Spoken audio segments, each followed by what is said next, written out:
Hello friends. Did you know nearly 80% of those who watch my videos aren't subscribed?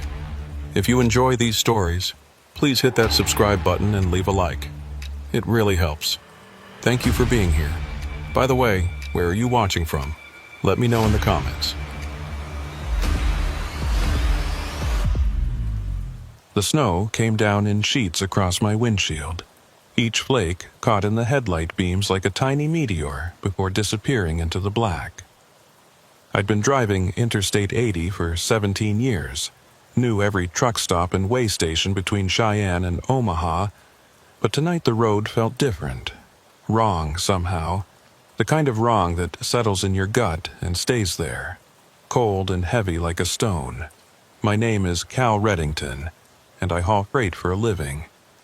Been doing it since I was 23, back when my knees didn't ache and I could drive 16 hours without feeling it in my spine. Now, I'm 40, divorced, and the only thing waiting for me at home is a one-bedroom apartment and a cat that barely tolerates my presence. So when Maeve Hollister from Dispatch called that morning, asking if I wanted to take a load through Wyoming in January, I said yes. The mortgage doesn't pay itself, and winter months are always slow. "Weather's going to turn nasty," Maeve had said, her voice crackling through my phone speaker. "Nobody else wants to touch it, Cal. But if you're willing, the run is yours. Double rate for hazard pay." I'd taken it without thinking twice. Double rate meant I could actually put something in savings for once. Maybe fix the transmission in my personal truck that had been slipping for 3 months now. Besides, I'd driven through worse. Or so I thought. The storm hit around 9 p.m., just as I was passing through Rawlins. 1 minute, the sky was clear, stars bright and cold overhead. The next minute, the wind picked up and the snow started falling so thick I could barely see 20 feet ahead. I slowed down to 45, then 40, watching the white line on the road's edge like it was a lifeline. The CB radio, mounted on my dash, crackled with static. Other drivers calling out conditions and warnings. Most of them were pulling over, waiting it out at rest stops or truck plazas. But I kept going. I had a deadline to make, and the load I was carrying, medical supplies headed for a hospital in North Platte, couldn't wait. That's when I first heard them on the CB. 3 voices, male, talking back and forth with the easy rhythm of drivers who'd been running together for years. A convoy moving east like me, somewhere ahead on the interstate. They were joking about the weather, comparing it to other storms they'd driven through, their voices warm and familiar through the speaker. It was comforting, knowing I wasn't alone out here, that there were other drivers crazy enough to keep pushing through this mess. "This ain't nothing," one of them said, his voice deep and gravelly. "Remember that ice storm in Montana, '09? Now that was a beast." The others laughed, agreeing, and I found myself smiling despite the tension in my shoulders. I keyed my mic, about to join the conversation, when the static surged and their voices cut out. When they came back a few seconds later, they were talking about something else, and the moment had passed. I drove on, the engine's steady rumble mixing with the howl of wind outside. The heater was cranked up high, but I could still feel the cold seeping in through the door seals, through the gap where the windshield met the frame. Ice was starting to form on the inside corners of the glass, little crystals that caught the dashboard lights and glittered like broken diamonds. I scraped at them with my thumbnail during a straight stretch of road, but they just came back, creeping across the glass in slow, intricate patterns. The convoy kept talking on the CB, their voices fading in and out with the static. I tried to spot their lights ahead of me, the familiar glow of taillights or running lights, but saw nothing except snow and darkness. The interstate stretched out empty and white, the center line disappearing under the accumulation. I should have been catching up to them by now, or at least seeing some sign they'd passed this way recently. Fresh tire tracks, displaced snow, something. But the road ahead looked untouched, like I was the first person to drive it in hours. "Anybody copy?" I said into the mic, keeping my voice casual. "This is Cal Reddington, eastbound at mile marker 215, looking for that convoy y'all were talking about." Static answered me, thick and buzzing.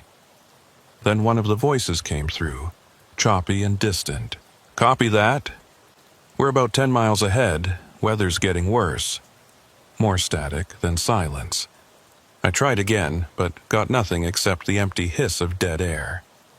The exit sign for a rest area appeared in my headlights, the reflective surface throwing the light back at me in a harsh glare. I thought about pulling off, taking a break, maybe calling Maeve to let her know the conditions were worse than expected. But something made me keep going. Pride, maybe, or stubbornness, or just the momentum of 17 years doing this job. I'd never failed to deliver a load on time, and I wasn't about to start now. So I drove past the exit and kept my eyes on the road, watching the snow pile up on my hood and listening to the rhythmic thump of the wipers struggling to keep the windshield clear. Around midnight, the road started to climb. I was getting into the higher elevations now, where the wind hit harder and the temperature dropped another 10 degrees. The snow was coming down so heavy that it formed a solid white wall in front of me, and I had to lean forward in my seat, squinting to make out the road. My hands ached from gripping the steering wheel, and my back was starting to cramp from the tension of holding the truck steady against the crosswinds that buffeted it from the side. That's when I saw the sign. It was just a flash at first. There and gone so quick I thought I'd imagined it. A green highway sign, the kind that marks exits, appearing in my headlights for just a split second before the snow swallowed it again. But something about it was wrong. The exit number, I couldn't quite make it out, but it wasn't one I recognized. And I knew this stretch of road like I knew my own face in the mirror. There were no exits between here and the next town, nothing but empty rangeland and fence posts for the next 30 miles. I slowed down even more, trying to catch another glimpse of the sign, but it was gone. Just snow and wind and the endless white road ahead. Maybe I'd been wrong. Maybe exhaustion was playing tricks on me, making me see things that weren't there. I'd been driving for 15 hours straight, after all, and the hypnotic rhythm of the wipers and the steady drone of the engine could mess with your head if you weren't careful. I shook myself, rolled down the window a crack to let in some cold air to help me stay alert, and kept driving. The CB crackled to life again, the convoy's voices cutting through the static. They were closer now, the signal stronger, and I could hear them clearly. "Taking the next exit," one of them was saying. "This storm's only getting worse, and I'm not risking the pass in these conditions." The others agreed, and I heard the characteristic sound of turn signals clicking in the background of their transmission. They were pulling off. Smart move, probably. I should do the same. But when I looked for exit signs, there was nothing. Just the empty road and the snow and the darkness pressing in from all sides. No lights from a truck stop or rest area. No glow of civilization anywhere on the horizon. The convoy kept talking, their voices describing the parking lot they were pulling into, the coffee they were going to get, the weather forecast they'd heard on the radio. But I couldn't see them. Couldn't see anything except the tunnel of light my headlights carved through the storm. "Where are you guys?" I asked into the mic, trying to keep the confusion out of my voice. "What exit did you take? I'm not seeing anything out here." Silence. Then that same deep, gravelly voice. "Exit 223. Can't miss it. Big truck plaza, fuel, food, the works." But I just passed mile marker 220, and there was no exit 223 on this stretch of interstate. I knew that for certain. Hadn't been one in all the years I'd been running this route. My heart started beating faster, a sick feeling spreading through my chest. Something was very wrong here. I grabbed the road atlas from the passenger seat, the old paper kind I still kept because sometimes GPS wasn't reliable out here in the middle of nowhere, and flipped to the Wyoming page.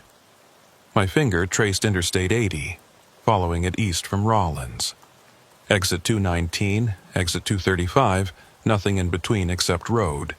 No exit 223, no truck plaza, nothing. Maeve? I tried dispatch instead, pressing the button on my phone that speed-dialed her direct line. It rang once, twice, then went to static. Not even voicemail, just a harsh buzzing that made me pull the phone away from my ear. I tried again with the same result. The cell signal indicator on my phone showed nothing. No bars, no service. I was completely cut off. The wind hit the truck broadside, a gust so strong it pushed me half a lane over before I could correct. I fought the wheel back, felt the tires slip on the ice underneath the snow, then catch again. My breath was coming faster now, shallow and quick. I needed to stop, needed to pull over and wait this out, but there was nowhere to go. The shoulder had disappeared under the drifts, and I couldn't tell where the road ended and the drainage ditch began. All I could do was keep moving forward, keep following the faint impression of the road beneath me, and hope the storm would break. The convoy was still talking on the CB, their voices warm and relaxed now, describing the coffee and the food and the warmth of the truck stop. But there was something off about their conversation, something that made the hair on the back of my neck stand up.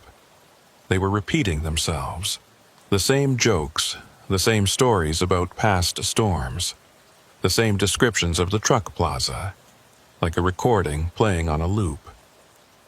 I listened more carefully, counting the seconds between phrases, and realized they were cycling through the exact same dialogue every 3 minutes. Word for word, pause for pause. I reached for the CB, ready to turn it off, but my hand froze halfway there.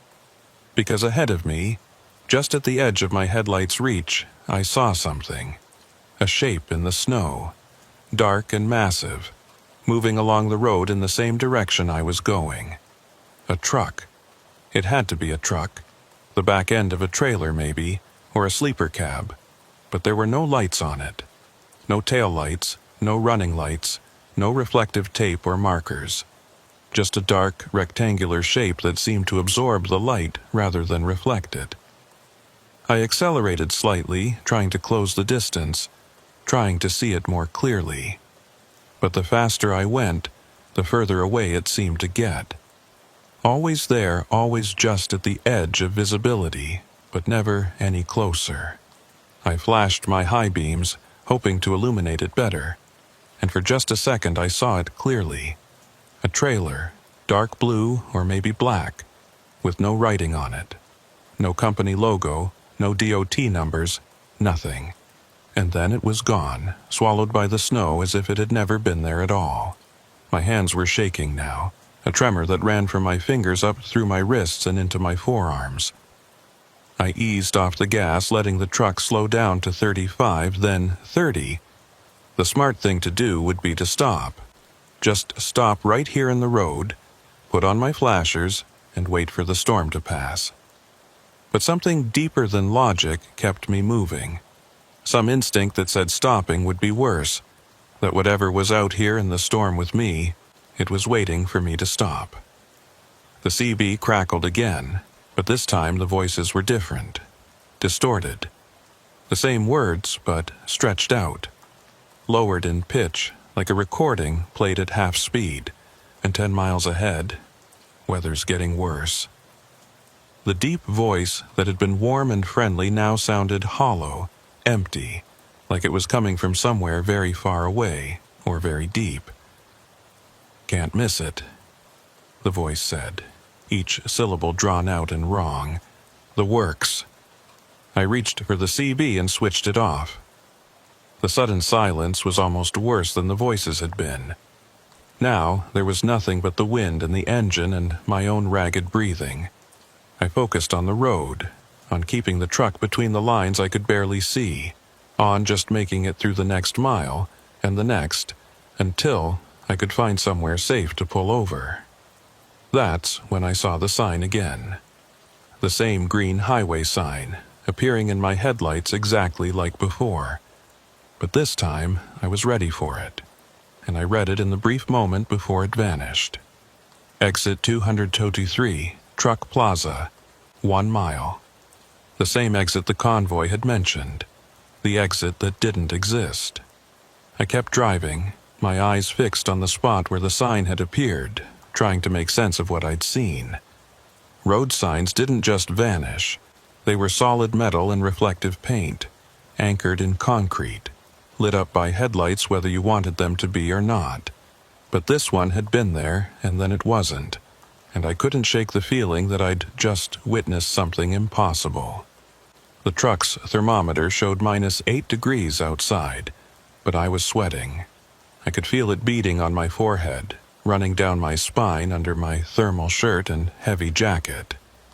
The heater was still cranked up high, pouring hot air into the cab, but it didn't help the chill that had settled into my bones. This wasn't the cold of winter weather. This was something else, something that came from inside, from the growing certainty that I was in serious trouble. I thought about my ex-wife, Sarah.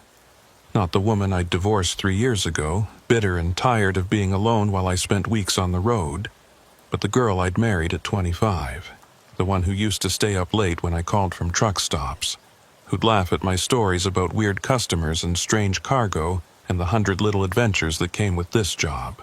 She'd always said I was too stubborn for my own good, that one day I'd push myself too far and end up in a situation even I couldn't handle. Maybe this was that day. The road curved slightly to the right, following the contour of the land, and I took it carefully, feeling the trailer shift behind me. The load I was carrying wasn't particularly heavy. Medical supplies rarely were. But it was fragile, and the last thing I needed was to jackknife on ice and end up with thousands of dollars worth of damaged equipment. I'd hauled enough loads to know exactly how my trailer would respond to different conditions. Could feel through the steering wheel and the seat of my pants when the tires were losing grip or when the weight was shifting wrong. Right now, everything felt normal, mechanically speaking. It was everything else that felt wrong. Mile marker 225 appeared in my headlights, the numbers clear despite the snow accumulating on the sign's face. I'd been tracking them obsessively for the past 20 minutes, watching for any gaps or irregularities, anything that might explain the phantom exit sign. But they'd all been there in order: 220, 21, 22, 23, 24, 25, which meant I'd driven right past where exit 23 was supposed to be, and there'd been nothing. No off-ramp, no truck plaza, no lights except my own reflecting off the falling snow. The CB radio sat silent on my dash, the power light still glowing green even though I'd switched it off.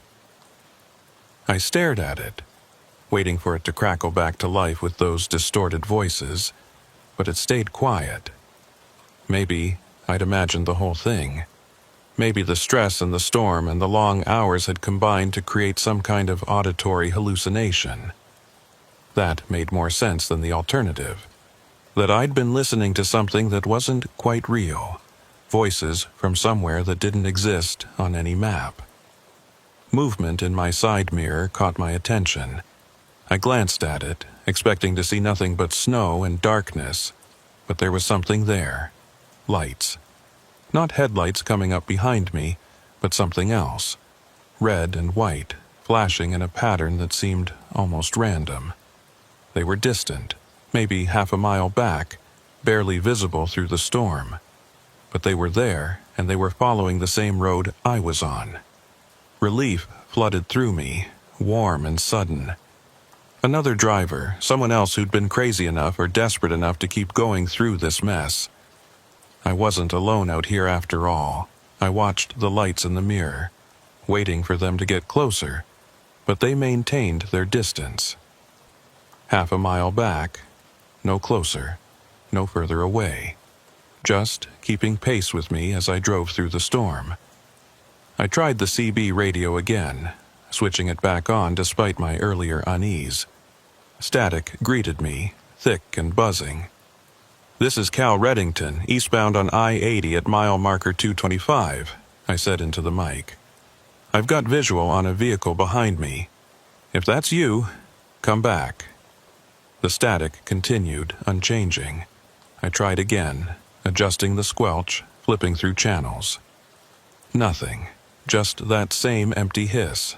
The lights in my mirror flickered, and for a moment I thought they'd gone out completely. But then they came back, brighter now, and I could see them more clearly. Not truck lights. The pattern was wrong, too spread out, and the red seemed too intense, too pure, like emergency lights. Police or highway patrol, maybe, checking on vehicles that had been foolish enough to stay on the road in these conditions. I eased off the gas, expecting the vehicle to catch up to me, to pull alongside or signal me to pull over. But it stayed back, maintaining that same half-mile distance. The lights pulsed in my mirror, red and white, hypnotic in their rhythm. I watched them for a solid minute, 2 minutes, 3, and they never changed. Never got closer, never fell back, just stayed there like they were tethered to my truck by an invisible line. The radio on my phone crackled, startling me. Not a call, but the weather band, automatically activating with an alert. Winter storm warning in effect for Carbon and Albany counties until 6 a.m. The automated voice was choppy, breaking up with interference. Zero visibility reported, multiple road closures. Travelers are advised to... It cut out, replaced by static, then went silent.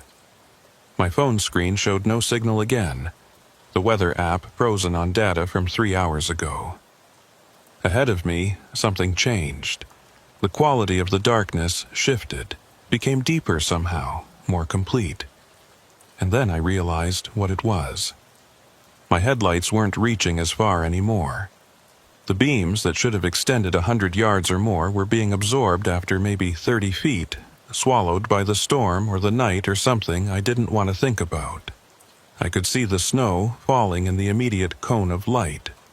Could see the road directly in front of my bumper, but beyond that was nothing but black. I slowed down to 25 miles per hour, then 20. This was getting dangerous. I needed to find somewhere to stop, to wait out the worst of the storm, even if it meant sitting on the shoulder with my flashers on. But when I started to ease toward the right, planning to pull off, the truck lurched. Not from ice or wind, but from something underneath. A jarring bump that rattled my teeth and sent the coffee in my cup holder sloshing over the rim. I corrected automatically, bringing the truck back to the center of the lane, and the ride smoothed out immediately. What had I hit? There was nothing on the interstate, no debris, no potholes big enough to cause that kind of impact. I checked my mirrors, looking for whatever I'd driven over, but saw only my own tracks already being filled in by the falling snow. And those lights, still hanging back there in the distance, still pulsing their steady red and white rhythm. The next time I tried to edge toward the shoulder, the same thing happened. A violent bump, like driving over a log or a curb, that forced me back to the center of the lane. I tried the left shoulder with the same result. The truck would only run smooth if I kept it in the middle of the road, equidistant from both edges. As if something was physically preventing me from pulling over. My heart was hammering now, a sick, rapid beat that made my hands shake on the wheel. This wasn't possible. Roads didn't work this way. Physics didn't work this way. I was tired, that was all. Exhausted and stressed and seeing things, feeling things that weren't real. I needed to stay calm, needed to think rationally. There was an explanation for all of this. There had to be. I thought back to the last truck stop I'd passed, a TA in Rollins where I'd fueled up just before the storm hit. Dustin Curvin had been working the service bay, a mechanic I'd known for years. We talked for a few minutes while he checked my tire pressure, shooting the breeze about the weather and the season, and how business was slow. "You be careful out there, Cal," he'd said as I was leaving. "This storm's supposed to be a bad one." Wouldn't surprise me if they closed the interstate before morning. I'd laughed it off, assured him I'd be fine. Now I wished I'd listened. The temperature gauge on my dash was dropping. -10 now, -12. The cold was seeping in through every crack and gap in the cab, forming ice on the inside of the windows faster than I could scrape it away. My breath came out in clouds, visible even in the dim glow of the dashboard lights. I cranked the heater up higher, but it didn't seem to make any difference. The cold just kept coming, steady and relentless, like the truck was losing its ability to hold it back. Mile marker 230 appeared and disappeared. Then 231. I was making progress at least, still moving forward even if I couldn't pull over. The lights behind me kept pace, neither gaining nor falling back, and I tried to take comfort in their presence even though they made no sense. Nothing made sense anymore. Not the phantom exit, not the looping voices on the CB, not the dark shape I'd seen in the road that had vanished like smoke. But I was still moving, still driving, and as long as I kept doing that, I'd eventually reach a town or a patrol station or somewhere with people and warmth and explanations. The CB radio crackled to life without me touching it. I stared at it, my hand frozen halfway to the power switch, as static filled the cab. Then, through the interference, I heard a voice, my voice. "This is Cal Reddington, eastbound on I-80 at mile marker 225. I've got visual on a vehicle behind me. If that's you, come back." The exact words I'd spoken minutes ago played back at me with perfect clarity. Then silence. I grabbed the mic with shaking hands. "Who is this?" My voice came out higher than I meant it to, strained with fear I couldn't quite hide. "How are you doing this?" Static answered me, and then, after a long pause, my voice again, asking the same question. "Who is this? How are you doing this?" Like an echo, but delayed, coming back to me from somewhere I couldn't identify. I switched the CB off again, forcefully this time, jabbing at the power button like I could kill whatever was on the other end of that signal. The radio went dark. For about 5 seconds. Then the power light came back on, glowing green in the darkness, and the static resumed as if I'd never touched it at all. I tried again with the same result. The CB wouldn't stay off.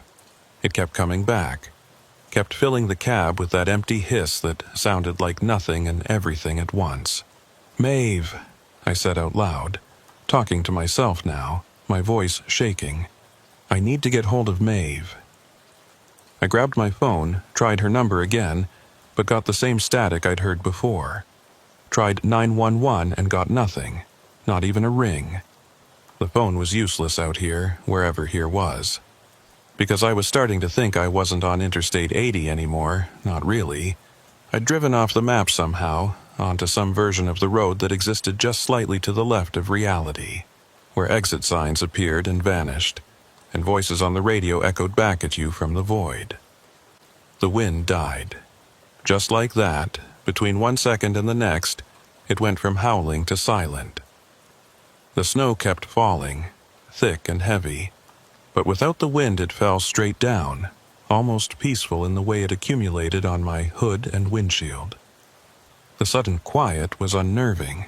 I could hear the truck's engine now, really hear it, every ping and knock and rattle that usually got lost in the general noise of driving. I could hear my own breathing, ragged and too fast.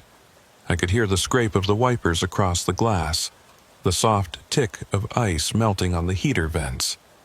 And underneath all of that, I could hear something else, a sound so low, I felt it more than heard it. A vibration that came up through the seat and into my spine, like a deep hum, or a distant engine running at idle, or a voice trying to speak from very far away. It set my teeth on edge, made my skin crawl, and I couldn't tell if it was coming from outside the truck or inside it or from somewhere in between. The lights in my mirror flickered again, and this time when they came back they were closer. Not half a mile anymore, maybe a quarter mile. Still maintaining their distance, but a shorter distance now. Still pulsing that same red and white pattern. I watched them, fascinated and terrified in equal measure, as they held their new position. Closer, but not catching up. Following, but never arriving. Mile marker 235 passed by my window. I'd been driving for over an hour since I last saw another vehicle. Last, heard a voice on the CB that wasn't my own, or a distorted recording. The storm showed no signs of letting up, and my fuel gauge was dropping toward half a tank. I had enough to make it to North Platte, but only if I didn't get lost, didn't waste fuel driving in circles, or searching for an exit that might not exist. And I was starting to think that maybe making it to North Platte wasn't in the cards anymore. The dark shape appeared again, ahead and to the right. That same massive rectangular form, like a trailer without lights, moving along the road in the same direction I was going. But this time it was closer, maybe 50 yards ahead, and I could see it more clearly. It was a trailer, I was almost certain now, but wrong somehow. The proportions weren't quite right. Too tall or too wide or too... something I couldn't put my finger on. And it was absolutely black. Not dark blue or navy, but true black. The kind of black that seemed to pull light into it and refused to let it go. I eased off the gas, not wanting to get any closer to it, and the shape maintained its distance just like the lights behind me. 50 yards ahead, never getting further away, never letting me catch up. I was boxed in, I realized. Whatever was following me and whatever was leading me, they were keeping me on this road, keeping me moving forward at a steady pace toward a destination I couldn't see. The CB radio crackled with my voice again, but this time the words were different. "Help me," I heard myself say, the tone flat and emotionless despite the meaning of the words. "I'm lost. I don't know where I am. Someone please help me." I'd never said those things. Hadn't spoken them into the mic, hadn't even thought them clearly enough to articulate. But there was my voice saying them anyway, broadcasting them out into the storm where no one would hear. I looked down at the mic, still hanging on its coiled cord exactly where I'd left it. My hand was on the wheel. I hadn't touched the CB, but the voice continued, my words pouring out of the speaker. "The signs don't make sense. The road doesn't end. I've been driving for hours, and nothing changes. Where am I? Where am I going?" The shape ahead of me seemed to grow larger, to expand until it filled my entire field of vision. I couldn't see around it anymore, couldn't see past it to the road beyond. Just that black, rectangular mass, absorbing the light from my headlights, pulling at my eyes in a way that made me dizzy and sick. I wanted to look away, but couldn't. Wanted to slow down, but my foot wouldn't move on the pedal. Wanted to scream, but my throat was closed and tight and wouldn't make a sound. And then something hit the truck. Not a collision, not an impact with another vehicle or a barrier. Something struck the roof of the cab, a soft thump that I felt more than heard. Then another and another, a steady percussion like someone walking on top of the truck. But there was no one up there. There couldn't be. I was doing 20 miles an hour on a deserted highway in the middle of a snowstorm. There was nothing out here that could be on my roof. The thumps continued, moving from the front of the cab toward the back, and I heard something else. A scraping sound like claws or nails dragging across metal. My hands locked on the wheel, knuckles white, as whatever was up there moved along the length of the truck, over the cab and onto the trailer behind me. I didn't want to look up, didn't want to see what might be visible through the moonroof that I never used, that stayed covered by a shade I never opened. But my eyes went up anyway, drawn by a compulsion I couldn't resist. The shade was open. I didn't remember opening it, didn't remember touching it at all, and through the moonroof I could see the sky, or what should have been the sky. But instead of stars or clouds or the storm, there was only black. Pure, absolute black, so dark it hurt to look at. And in that darkness, something moved. Something large and slow, shifting like oil across water, blocking out even the faint illumination that should have come from somewhere, anywhere. I jerked the wheel to the left, a panicked reaction that sent the truck skidding sideways across the ice. The trailer began to swing out, the beginnings of a jackknife that would flip me over if I didn't correct immediately. I fought the wheel back, easing off the gas, letting the truck find its balance again. The scraping on the roof stopped. The thump stopped. And when I looked up again, the shade was closed, exactly as it had always been. I was shaking so hard I could barely hold the wheel.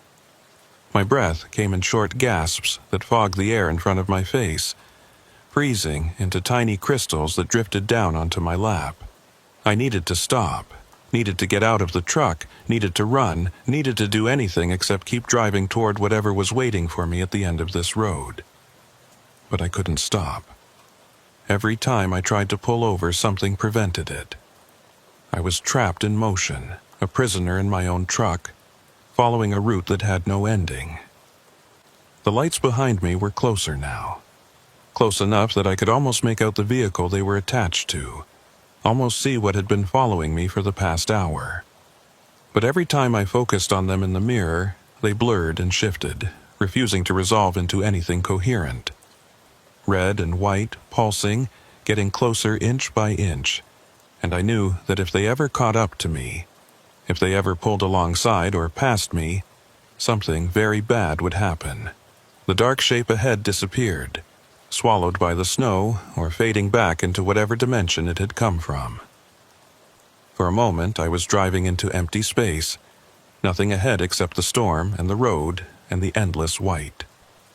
And then I saw the sign again, that same green highway sign, exit 223, appearing in my headlights like it had been waiting for me to notice it. But this time it didn't vanish. This time it stayed visible, solid and real, mounted on its posts just like any normal sign should be. And beyond it, I could see lights.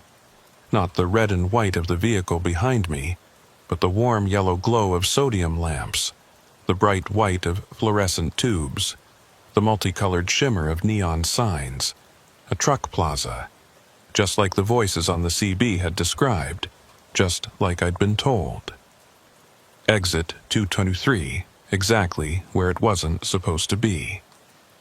I slowed down, the truck dropping to 15 miles per hour, then 10. The exit ramp appeared in my headlights, curving away to the right, leading down toward those welcoming lights. I could see buildings now, a fuel station and a restaurant and what looked like a motel. Trucks were parked in neat rows in the lot, their running lights glowing, their cabs dark as their drivers slept. It looked normal, it looked safe, it looked like exactly what I needed.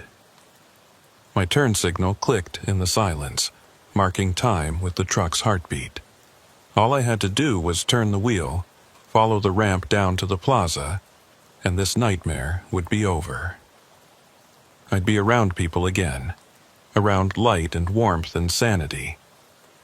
I'd call Maeve, tell her I was stopping for the night, that the storm was too much to drive through. She'd understand. Hell, she'd probably be relieved. The lights behind me surged forward, suddenly close enough that I could see them clearly in my mirror for the first time. And what I saw made my blood turn to ice in my veins.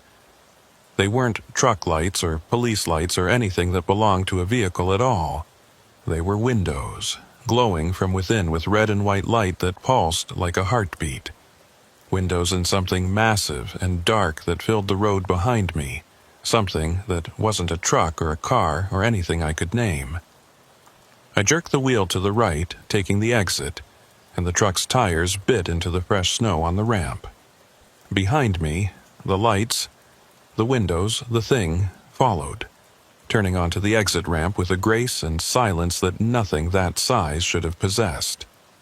I accelerated, pushing the truck as fast as I dared down the curving ramp, desperate to reach those lights below, to get to the truck plaza and the illusory safety it offered. The ramp curved back on itself, a standard cloverleaf design, and I followed it around, the trailer swaying behind me but staying in line. Almost there. Just another 100 yards, and I'd be on level ground, pulling into the parking lot surrounded by other drivers who'd know what to do, who'd help me make sense of this. I could see the fuel pumps now, could read the price per gallon on the LED displays, could see a figure in a heavy jacket walking between the trucks, checking vehicles, looking completely normal and mundane and real. The ramp leveled out and I straightened the wheel, preparing to turn into the truck plaza's entrance. But as I did, the lights that had been so warm and inviting began to flicker. The sodium lamps dimmed and brightened and dimmed again. The fluorescent tubes stuttered. The neon signs buzzed and went dark. And in the space of 3 heartbeats, every light in the truck plaza went out. Darkness rushed in to fill the void, absolute and complete. The trucks I'd seen parked in neat rows were gone. The buildings were gone. The figure in the jacket was gone. There was nothing ahead of me except empty snow-covered ground and the ramp continuing forward into darkness. No truck plaza. No exit.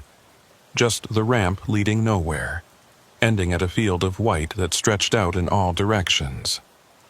I stood on the brakes, felt the ABS pulse under my foot as the truck slowed, and finally stopped. I sat there in the silence, engine idling, headlights illuminating snow and nothing else. Behind me, the thing with the glowing windows had stopped too, maintaining its distance, waiting. The CB radio crackled with my voice, still calling out for help, still describing my confusion and fear in that flat, emotionless tone. I was trapped between nothing and something worse than nothing, on an exit ramp that went nowhere, in a storm that would never end.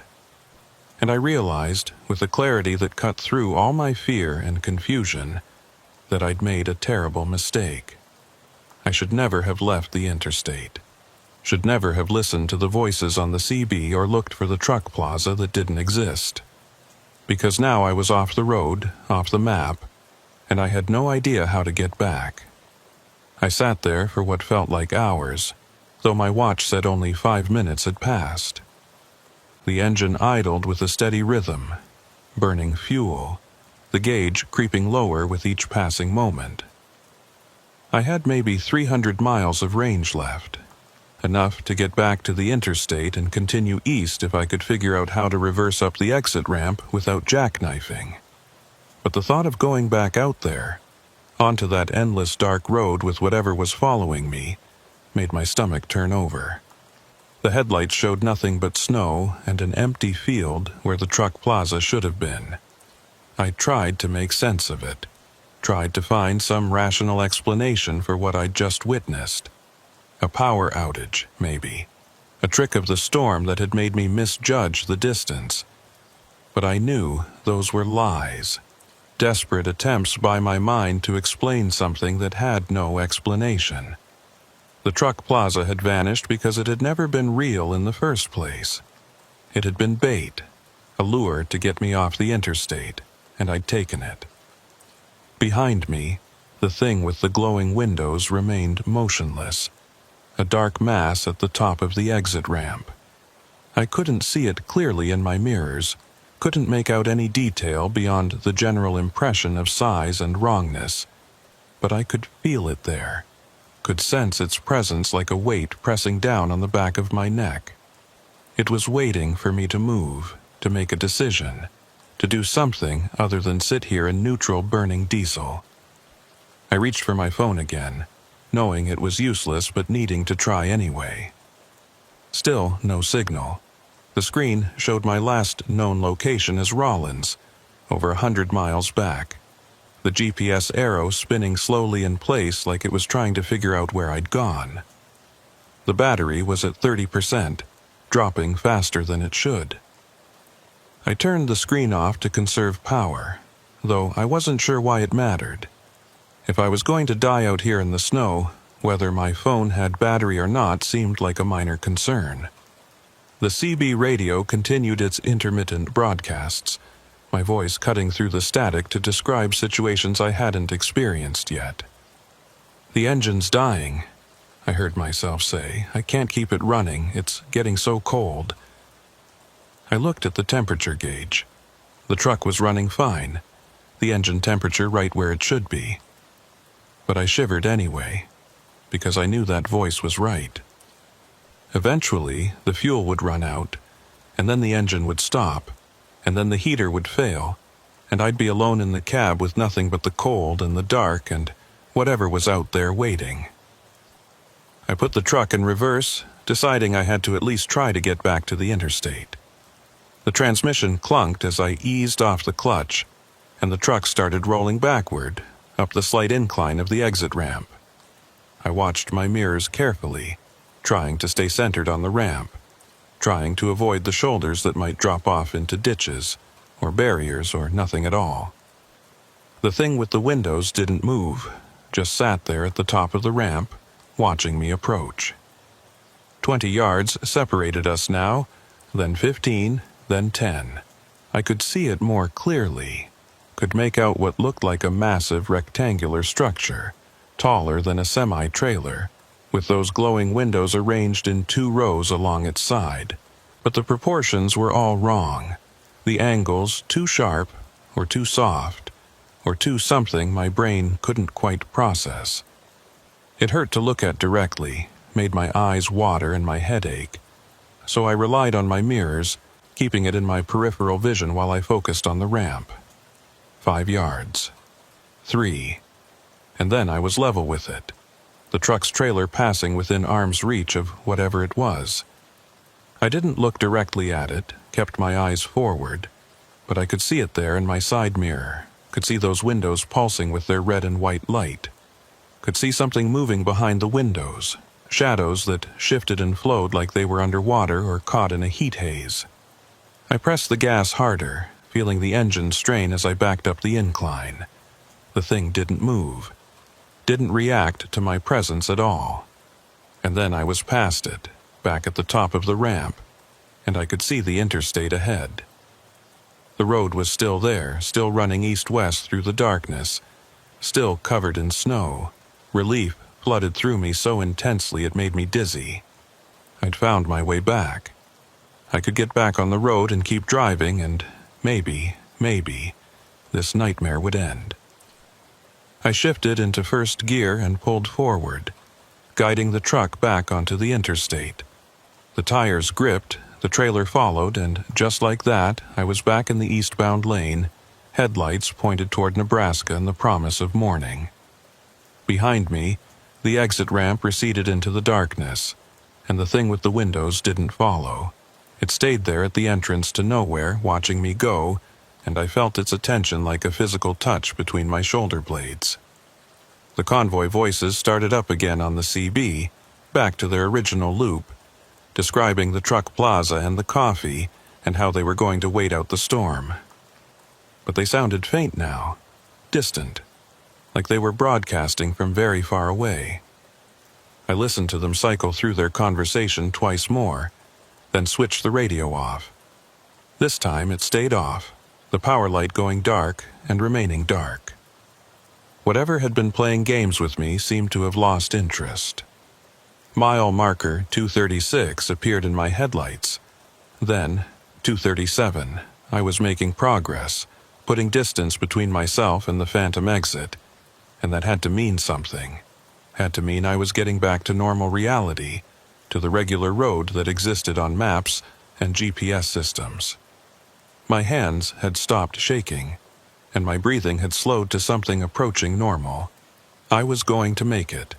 I was going to deliver this load and collect my pay and never, ever take a run through Wyoming in winter again. That's when I saw the sign for exit 223 ahead. My foot came off the gas involuntarily, the truck slowing as I stared at the green sign illuminated in my headlights. Exit 223, Truck Plaza, 1 mile. The same exit I'd just left. The same exit that shouldn't exist. But I'd driven past it. I'd put it behind me. I'd seen mile markers 236 and 237, which meant I was well past where any exit 223 could be. I looked at my odometer, trying to make sense of the numbers. I'd driven 2.3 miles since getting back on the interstate. Should be at mile marker 238 by now, maybe 239. But the sign said 220. I was back where I'd been an hour ago before I'd seen the exit the first time. The distance I'd covered, all the miles I'd put between myself and Rollins, had somehow disappeared. I was caught in a loop, driving the same stretch of road over and over, and I hadn't even realized it until now. Panic hit me then, real and visceral, tightening my chest until I couldn't breathe. I was trapped, not just on this road, but in this moment, this piece of time and space that kept repeating itself like a scratched record skipping on the same groove. I could drive for days and never get anywhere. Never escape this endless loop of snow and darkness and exit 223.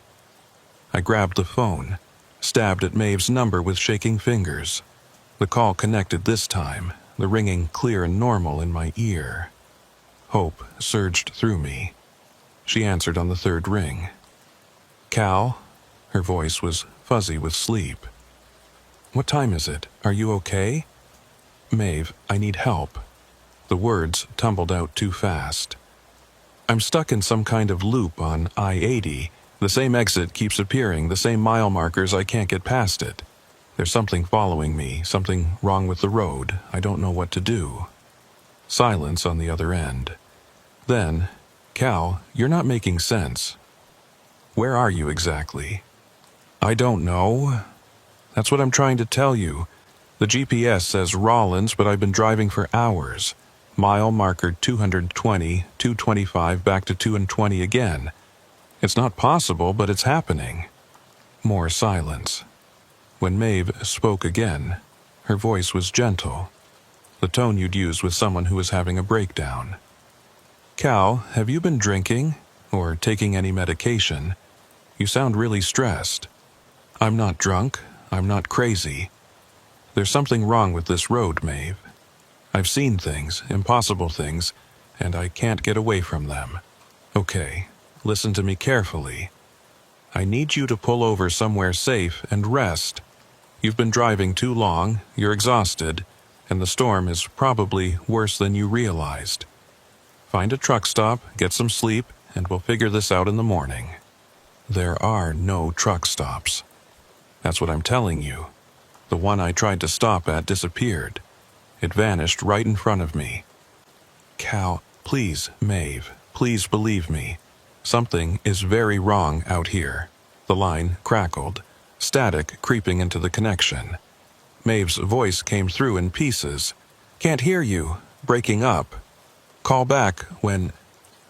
And then nothing. Dead air. I looked at the phone screen and saw the call had lasted 43 seconds. 43 seconds of contact with the real world, with someone who existed outside this nightmare, and it hadn't been enough. She thought I was losing my mind. Maybe I was. The dark shape appeared ahead of me again, that trailer-like mass that absorbed light instead of reflecting it. It was closer this time, maybe 30 yards ahead, and it was moving slower than before. I could tell because I was gaining on it, even though I hadn't increased my speed. In another minute I'd be right behind it, close enough to read license plates if it had any, close enough to see what it really was. I didn't want to know. Every instinct I had was screaming at me to slow down, to maintain distance, to avoid getting any closer to that thing than absolutely necessary. But the truck kept rolling forward at a steady 25 miles per hour, and the shape kept slowing down, and the gap between us narrowed yard by yard. 20 yards, 15. I could see details now, or what looked like details. The back of the thing had a door or an opening, a rectangular darkness even blacker than the surrounding mass. And around that opening, I could see what looked like text, white letters on the black surface. I squinted, trying to read them, trying to make out what they said. Maeve Hollister Transport. My hands locked on the wheel. My company didn't have trucks like this. Didn't have any trucks at all, actually. We were a brokerage, connecting drivers with loads, managing logistics. Maeve ran the whole operation out of a 2-room office in Cheyenne with a secretary and a lot of phone calls. We didn't own equipment. We didn't operate vehicles. We sure as hell didn't have black trailers with our name written on them. 10 yards. The text was clearer now, and below the company name I could see a dot number. My dot number. The same 7-digit sequence that was on my truck, on my paperwork, on every bill of lading I'd signed in the past 3 years. This thing, whatever it was wearing my identity like a disguise. I jerked the wheel to the left, pulling into the westbound lane to get away from it. The truck responded sluggishly, the trailer swaying as I changed lanes. But as I moved left, the dark shape moved with me, matching my trajectory exactly. I tried to go back right and it followed, staying directly ahead of me no matter what I did. I was locked onto it somehow, tethered to it, and the distance between us kept shrinking. 5 yards. 4. Close enough now that I could see my headlights reflecting off something on the back of the trailer. Not the surface itself, which still seemed to drink in the light, but something embedded in it. Reflectors, maybe, or lights of its own. They glowed red, not from my headlights but from some internal source, and they were arranged in a pattern I recognized. Tail lights, marker lights, clearance lights. All in the right places, all the right shapes, but all the wrong color. Only red, no white or amber, just red like warning lights or emergency flashers or blood. 3 yards. I could see under the trailer now, could make out what looked like wheels and axles and an undercarriage. But they weren't moving. The whole thing was gliding along the road without its wheels turning, without making contact with the ground. It was floating, hovering, maintaining a precise distance above the snow-covered asphalt. 2 yards. And that's when I saw the door at the back of the trailer start to open. Not swinging outward on hinges like a normal trailer door, but sliding upward like a roll-up gate, revealing the interior. I tried to look away, tried to focus on the road or my mirrors or anything except what was being revealed. But my eyes wouldn't move. They stayed fixed on that opening, on the darkness inside that was somehow darker than the outside, on whatever was in there waiting to be seen. The interior of the trailer wasn't empty. It was full of windows. The same glowing windows I'd seen on the thing that had followed me down the exit ramp, arranged in 2 rows along each side, pulsing with red and white light. And in front of those windows, silhouetted against their glow, I could see figures. Human-shaped, standing motionless, 3 or 4 dozen of them at least. They were all facing forward, facing me, and even though I couldn't see their features, I knew they were watching. 1 yard. Close enough that I could have reached out my window and touched the back of the trailer if I'd wanted to. Close enough to see that the figures inside weren't quite right. Their proportions slightly off, their poses too rigid, their shapes too uniform. They looked like people the same way a mannequin looks like people. Similar enough to be recognizable, but wrong enough to be disturbing. And then one of them moved. Just a small shift, a turning of the head, but it was enough. The figure at the front of the trailer, closest to the opening, rotated its head toward me and I saw its face. My face, looking back at me from inside that impossible vehicle, wearing my features like a mask, eyes empty and dark and utterly without recognition. I screamed, couldn't help it, couldn't stop it. The sound tore out of my throat raw and ragged, filling the cab, drowning out the engine and the static in my own racing heartbeat. I slammed on the brakes, not caring if I jackknifed, not caring if I flipped the truck, just needing to stop, to get away from what I'd seen. The tires locked up and the truck began to skid, sliding sideways on the ice. The dark trailer didn't slow down. It kept moving forward at its steady pace, pulling away from me as I skidded to a halt. The door remained open, the figures inside still visible, and I saw more of them turn their heads to look at me as the distance grew. All of them wearing faces I recognized. Dustin Curvin, the mechanic from Rollins. The other drivers I'd seen at truck stops over the years.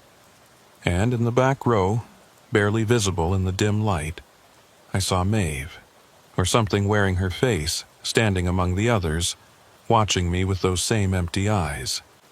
The truck stopped completely, slewed sideways across both lanes, and I sat there shaking so hard my teeth rattled. The dark trailer continued down the road, the door sliding slowly closed, cutting off my view of the interior. It shrank in the distance, got smaller and smaller, and finally disappeared around a curve I didn't remember being there before. I was alone on the road again. Just me and the snow and the endless night. The CB radio crackled to life with my voice, describing what I'd just seen, putting my terror into words. They're inside the trailer. All of them. Everyone I've ever known on this road. They're all in there, and they're all watching me. What are they? What do they want? I didn't have answers. Didn't think there were answers, at least not ones that would make sense or provide comfort. All I knew was that I was caught in something far beyond my understanding, something that used faces and voices and familiar things to disguise its true nature. And it wasn't going to let me go. The mile marker in my headlights said 220. I was back at the beginning of the loop. Again. I put the truck in gear and started driving. What else could I do? Sitting still meant freezing, meant dying, meant giving up. And I wasn't ready to give up, not yet. So I drove, following the white lines that appeared and disappeared under the snow, keeping my speed steady, trying not to think about what I'd seen or what it meant. Trying to focus on the simple act of driving, on the familiar motions of steering and shifting and watching the road. Mile marker 221. The convoy voices had stopped, the CB silent except for faint static. The temperature outside had dropped to -15, and the cold was seeping into the cab despite the heater running full blast. I could see my breath in the air, could feel ice forming on my eyelashes when I blinked. Mile marker 222. Something was different this time. I could feel it, a change in the quality of the air or the texture of the storm. The snow was falling lighter now, the individual flakes larger and slower. I could see further ahead, maybe 40 or 50 yards instead of the usual 20. The darkness seemed less absolute, like there was a faint light source somewhere beyond the storm. Too distant to illuminate but close enough to suggest that dawn might eventually come. Mile marker 223. The exit sign appeared right on schedule, exactly where it had been every other time. Exit 223, Truck Plaza, 1 mile. But I didn't slow down, didn't consider taking it.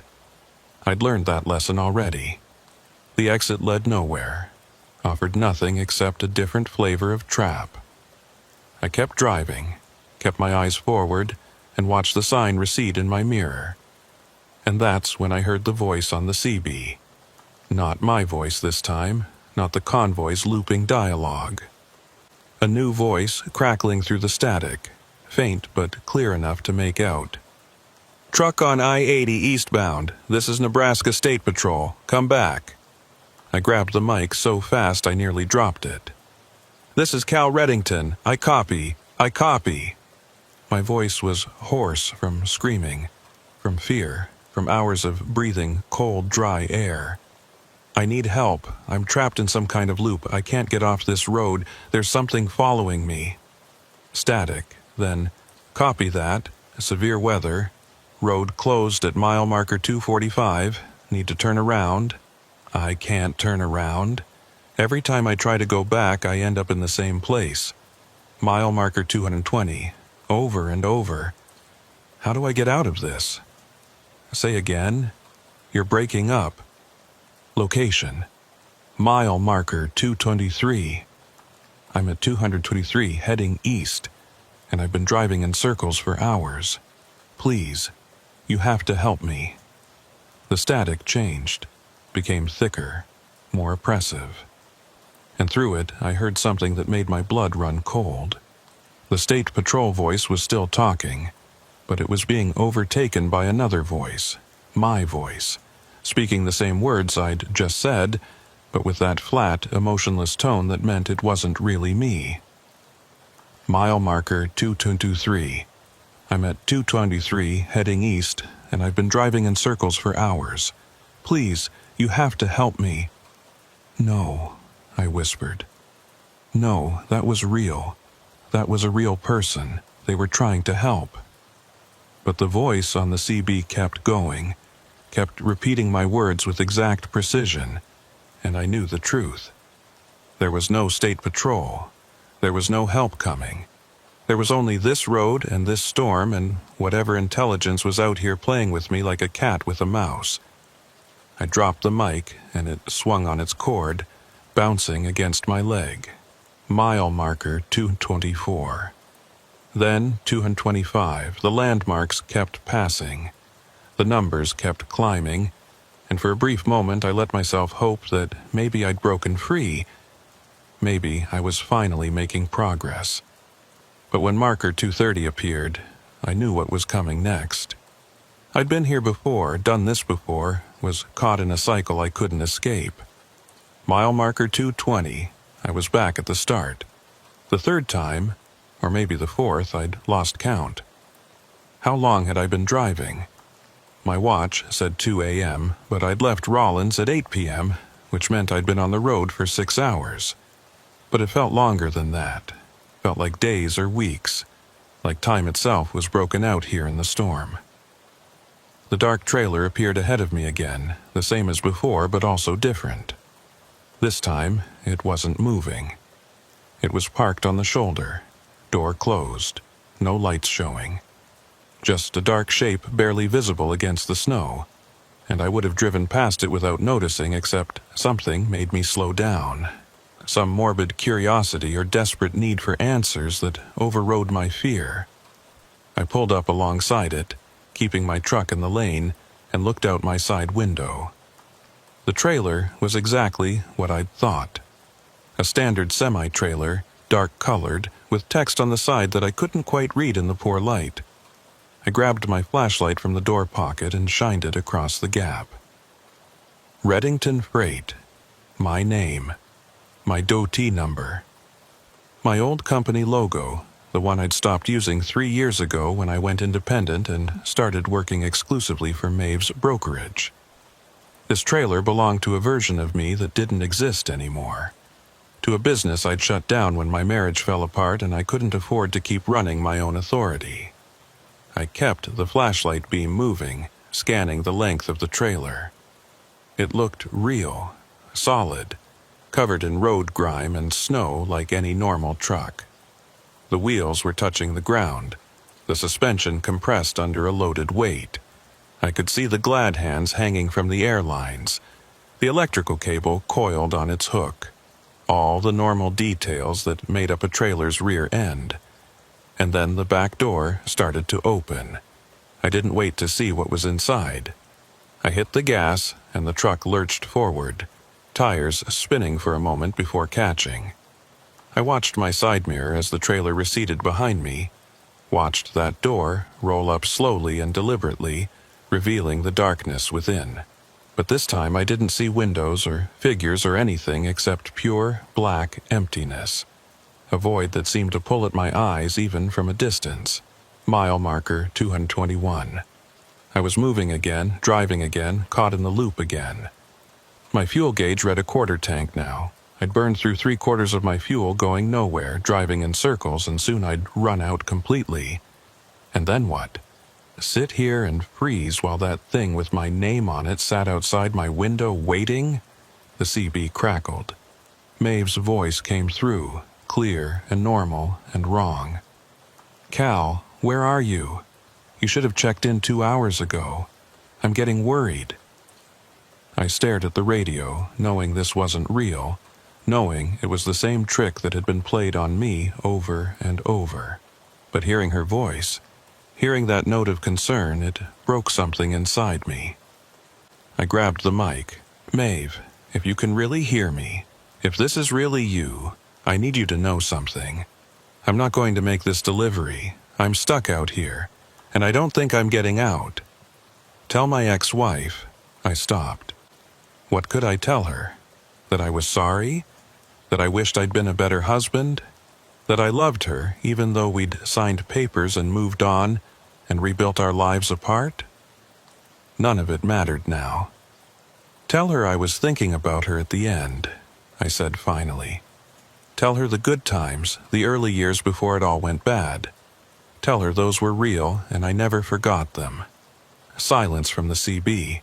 Then, in a voice that was Maeve, but also not Maeve, too measured and careful to be human. "Understood. Message will be delivered. Stay safe out there, Cal." The radio went dead.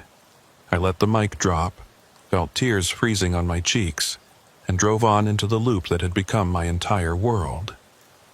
The snow had stopped falling. I noticed it somewhere around my 5th or 6th trip through the loop, though I'd long since stopped counting. The flakes that had been constant for hours just quit, leaving the air clear and still and empty. I could see further now, could make out the landscape on either side of the road. Hills covered in white, fence posts marking old property lines, nothing moving except my truck's shadow cast by my own headlights. The silence was worse than the wind had been. At least with the storm there'd been sound, motion, something to mark the passage of time. Now there was only the engine's steady rumble and the hum of my tires on the snow-packed road. The CB radio had gone completely dead. Not even static anymore, just a silent speaker and a dead power light. My phone had died 20 minutes ago, the battery finally giving up, leaving me with no connection to the outside world at all. Mile marker 220 appeared in my headlights for what might have been the 10th time, or the 20th. I'd lost track, lost the ability to care. The fear had burned itself out, leaving behind a hollow exhaustion that made everything feel distant and unreal. I was watching myself drive from somewhere far away, observing my own hands on the wheel, my own foot on the gas, like I was spectating my own life. The dark trailer was parked in the same spot again, right where it had been before. But this time there were others with it. 5 or 6 trailers, all dark, all identical, all bearing my name and company logo. They lined the shoulder like monuments or grave markers, and as I drove past each one, their doors began to open. Not all at once, but in sequence, each one waiting for me to draw level before rolling up to reveal the darkness inside. I didn't look, kept my eyes forward, kept driving, ignored the CB even though it had come back to life and was broadcasting my voice in dozens of variations, describing scenarios I hadn't experienced yet. "The engine just died. I'm out of fuel. It's so cold. I can't feel my hands anymore. Something's trying to get into the cab. The door handle is turning. I can't stop it. I can't." Mile marker 221. The convoy voices had returned too, but they weren't looping anymore. They were having a real conversation, or what sounded like one, talking about me. "Poor bastard," the deep, gravelly voice said.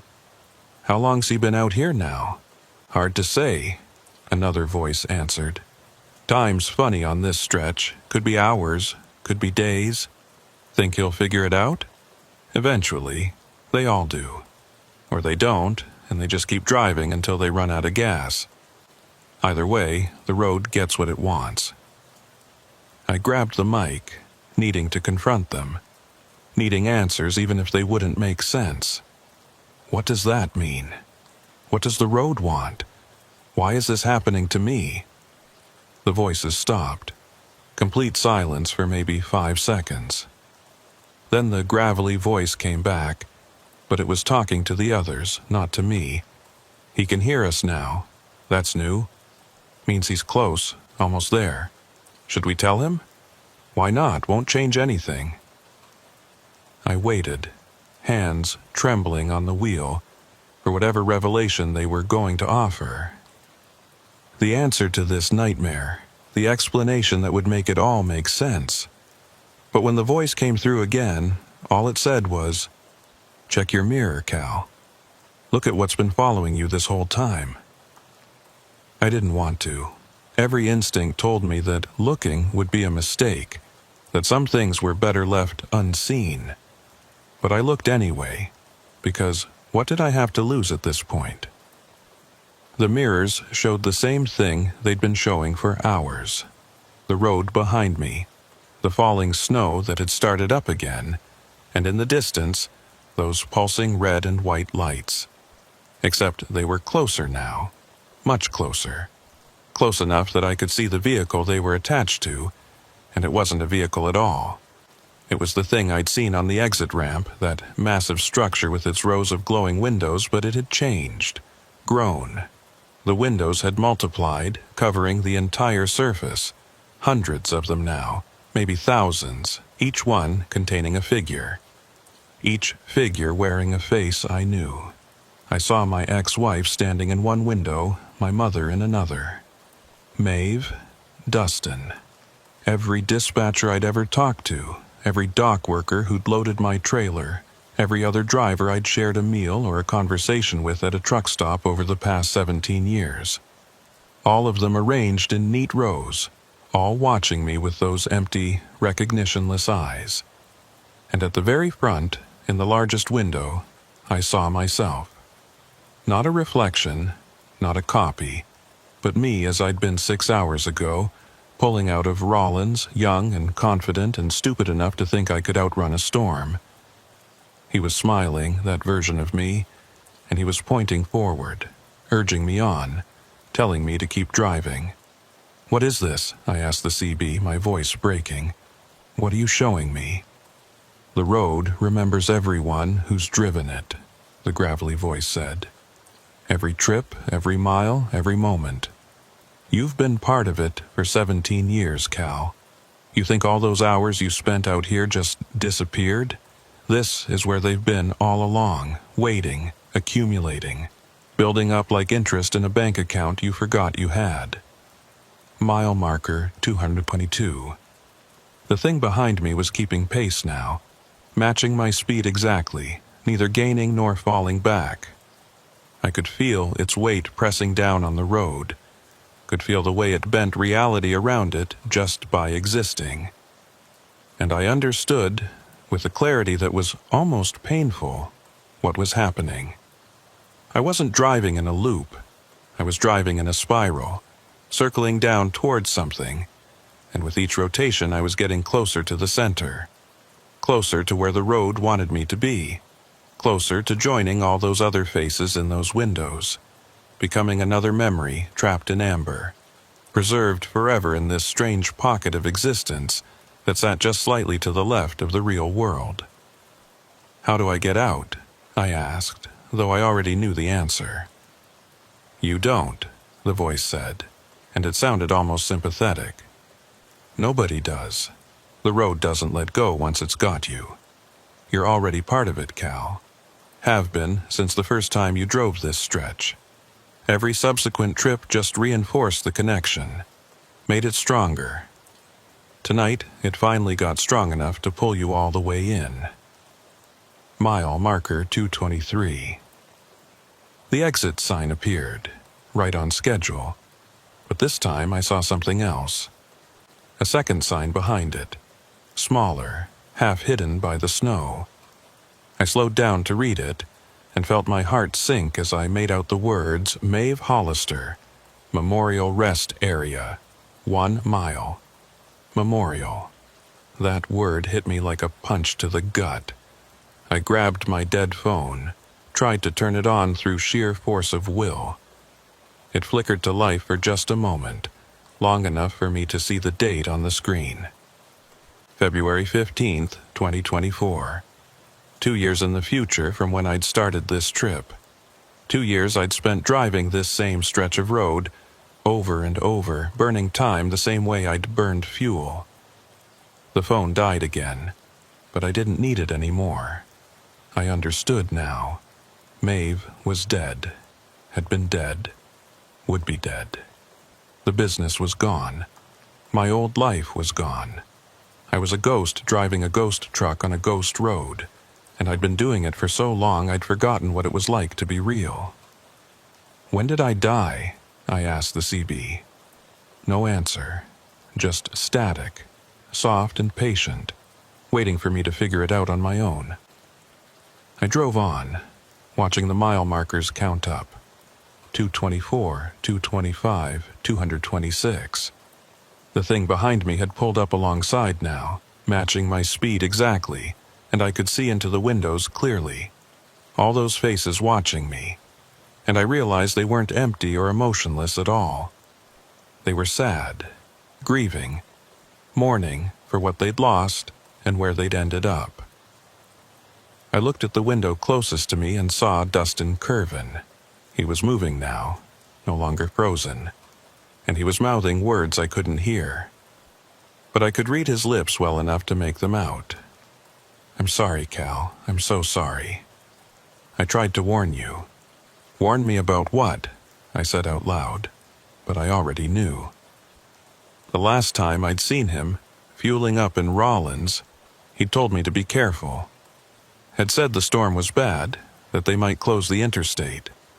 But there'd been something else in his eyes, something I'd been too busy to notice.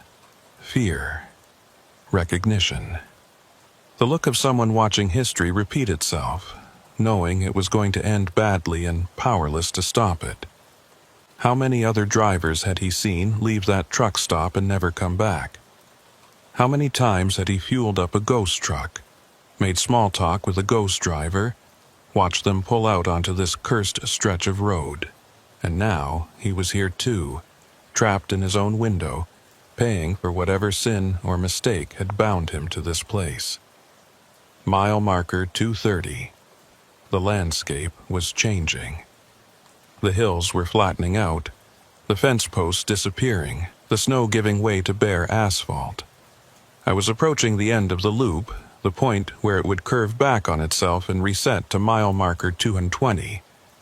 But this time felt different. Final. Like I was being given a choice, even if it was just the illusion of one. "What happens if I keep driving?" I asked the CB. The gravelly voice came back, clearer than it had ever been. "You loop again, and again, and again until you forget there was ever anything else, until this road, this storm, this night becomes your entire existence. That's one option. And the other? You take the exit, you pull into the rest area. You park next to all the other trucks that are already there, and you turn off your engine, and you wait. Eventually, you'll become part of the structure, another window in the collection. You'll still be conscious, still aware, but you won't be driving anymore. You'll just be watching, remembering, existing in a moment that never moves forward or back." Neither option sounded good, but at least the second one had an ending, a conclusion, even if it wasn't the one I would have chosen. Mile marker 235. Almost there, almost to the reset point. I could feel the loop getting ready to kick in, could sense the road preparing to send me back to the beginning. My fuel gauge showed empty, the low fuel warning light glowing red on the dashboard. I had maybe 5 more miles left, maybe less. Not enough to do another loop. This was it, the end. "There's a third option," a new voice said on the CB. Female, familiar, warm in a way that made my chest ache. I knew that voice, had heard it 1,000 times over the years, Trusted it more than I trusted my own judgment sometimes. "Maeve?" I whispered. "Hey, Cal," she said, and I could hear her smiling through the static. "Took you long enough to get here. Are you dead?" "Yeah, heart attack, about 18 months ago. Right at my desk, middle of coordinating a 3-truck convoy to Denver. They said I went quick, didn't suffer. I guess that's supposed to be comforting." She paused, and I heard something that might have been a sigh or might have been interference. "But I didn't really go anywhere, Cal. None of us do. We're all still here in one way or another." "I don't understand." "The road keeps us. The people who gave it the most, who spent the most time on it, who cared about it even when we shouldn't have. It holds on to us, preserves us. And when someone like you comes along, someone who's worn out the same stretch too many times, who's become more road than person, it pulls them in too." Mile marker 238. Just 2 more until the loop reset. I felt tears running down my face, freezing on my cheeks before they could fall. "You said there was a third option." "There is, but you're not going to like it." "Tell me anyway." "You let go, stop driving. Just take your hands off the wheel and your foot off the gas, and let the truck do what trucks do when nobody's controlling them. It'll drift, maybe hit the shoulder, maybe roll. And when it stops moving, when the engine dies and the lights go out and there's nothing left but you and the cold and the dark, that's when you'll finally be free." "Free to do what? Die for real this time?" "Maybe. Or maybe you'll wake up somewhere else, in a time that hasn't happened yet, or a version of events that went differently. The road has a lot of ways in, Cal, but it's only got one way out. You have to choose to leave. Have to want it badly enough to let go of everything you know." Mile marker 239. One more. One more marker, and I'd be back at 220, starting the loop again, unless I did something to break the cycle. I looked at my hands on the wheel, at the calluses on my palms from 17 years of gripping the same worn leather. Looked at the dashboard lights that had been my constant companions through thousands of miles and hundreds of nights exactly like this one. Looked in the mirror at that massive structure with all its windows, at all those faces watching me, waiting to see what I'd choose. "If I let go," I said slowly, "what happens to them? To all the others who are already trapped?" "Nothing changes for them," Maeve said, and there was genuine sadness in her voice. "They're already gone, Cal. This is all they have left. But you're still on the edge.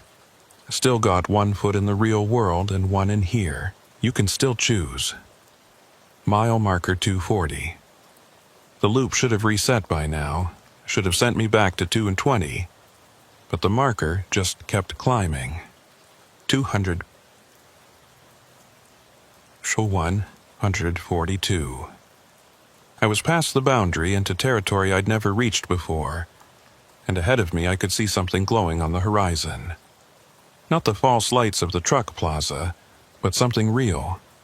Dawn, maybe, or a town, or the actual exit that led to actual North Platte where I was supposed to deliver my actual load. The structure beside me was falling behind, unable or unwilling to follow past the loop's boundary. I watched it recede in my mirrors, watched all those faces grow smaller and smaller, and I felt something break inside my chest. They were staying behind.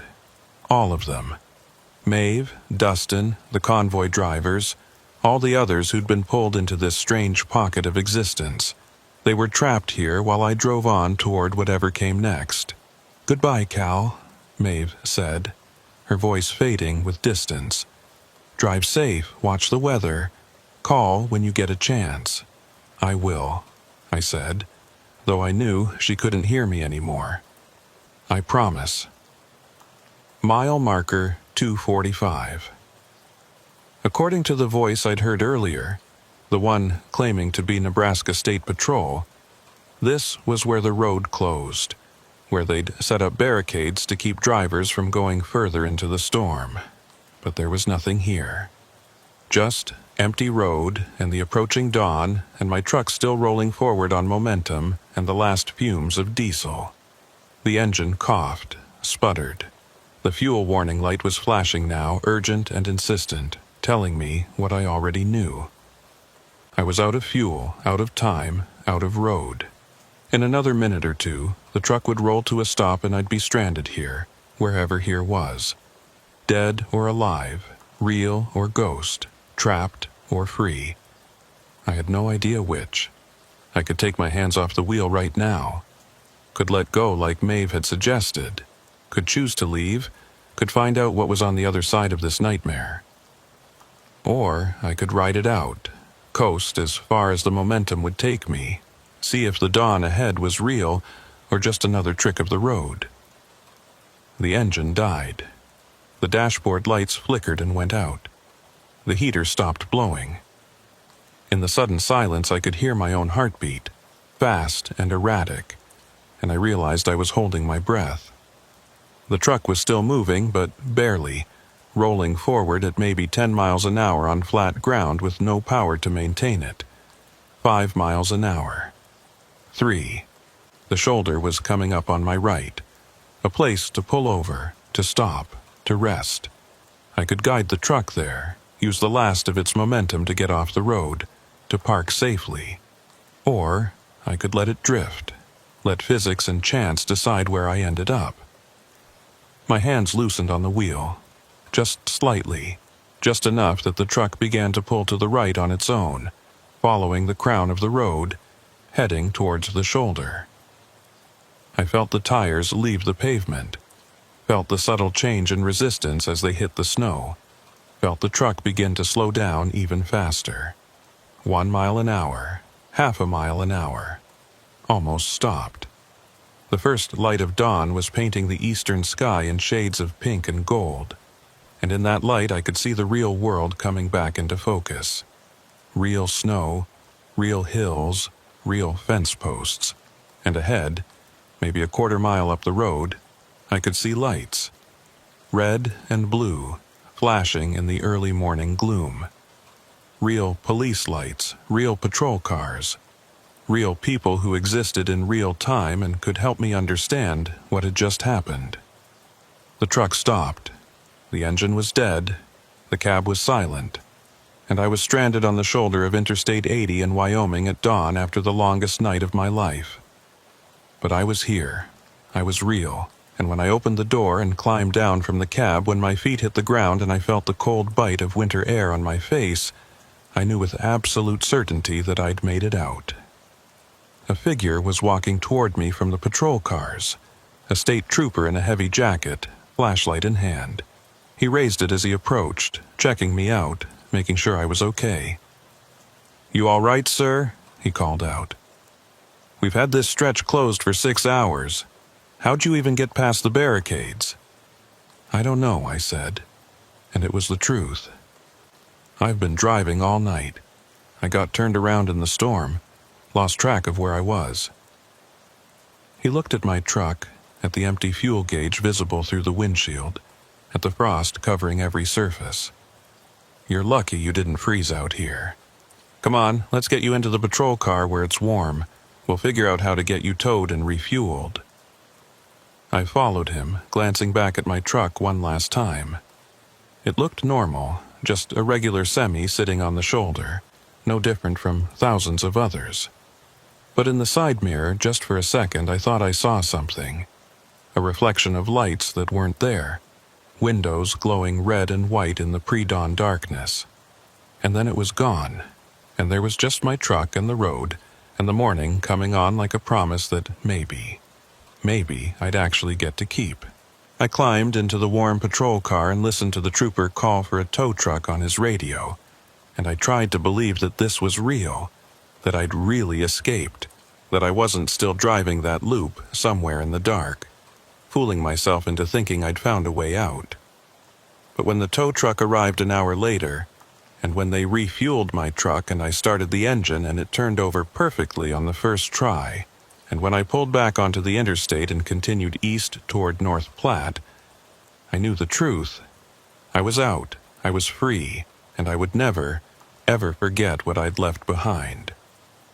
Behind me, somewhere in the distance, invisible but present, I knew that stretch of road was still there, still looping, still holding all those faces in its windows, all those voices on the CB, all those trucks parked at rest areas that didn't exist on any map, waiting for the next driver who'd worn out their welcome on the regular roads, who'd become enough of a ghost that the road could pull them all the way in. I drove on into the dawn, and I never looked back. But sometimes, late at night, when I'm running a route I've run too many times before, I'll hear a voice on the CB that sounds almost familiar. Or I'll see an exit sign for a place that I know doesn't exist. And I'll remember that third option Maeve told me about, the one where you let go and see what happens. And I'll wonder if maybe I should have taken it.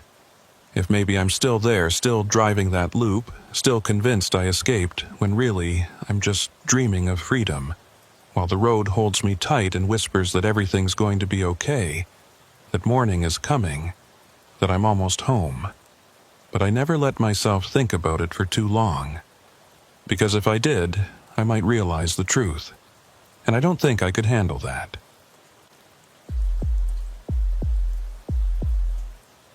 The radio cut out somewhere around exit 47, leaving nothing but dead air and the low rumble of my engine. I didn't think much of it at first. Stations fade in and out all the time when you're driving through empty country, especially in weather like this. The snow had been coming down steady for the past 2 hours. Not heavy enough to be dangerous, but persistent enough to make the road ahead look like a tunnel of white with no end in sight. My name is Jonas Merrick, and I've been hauling freight for 12 years. I started when I was 26, right after my construction company went under during the recession, and never looked back. There's something peaceful about the road when it's just you and the highway and nobody expecting you to be anywhere except where you're headed. No boss breathing down your neck. No co-workers with their petty grievances.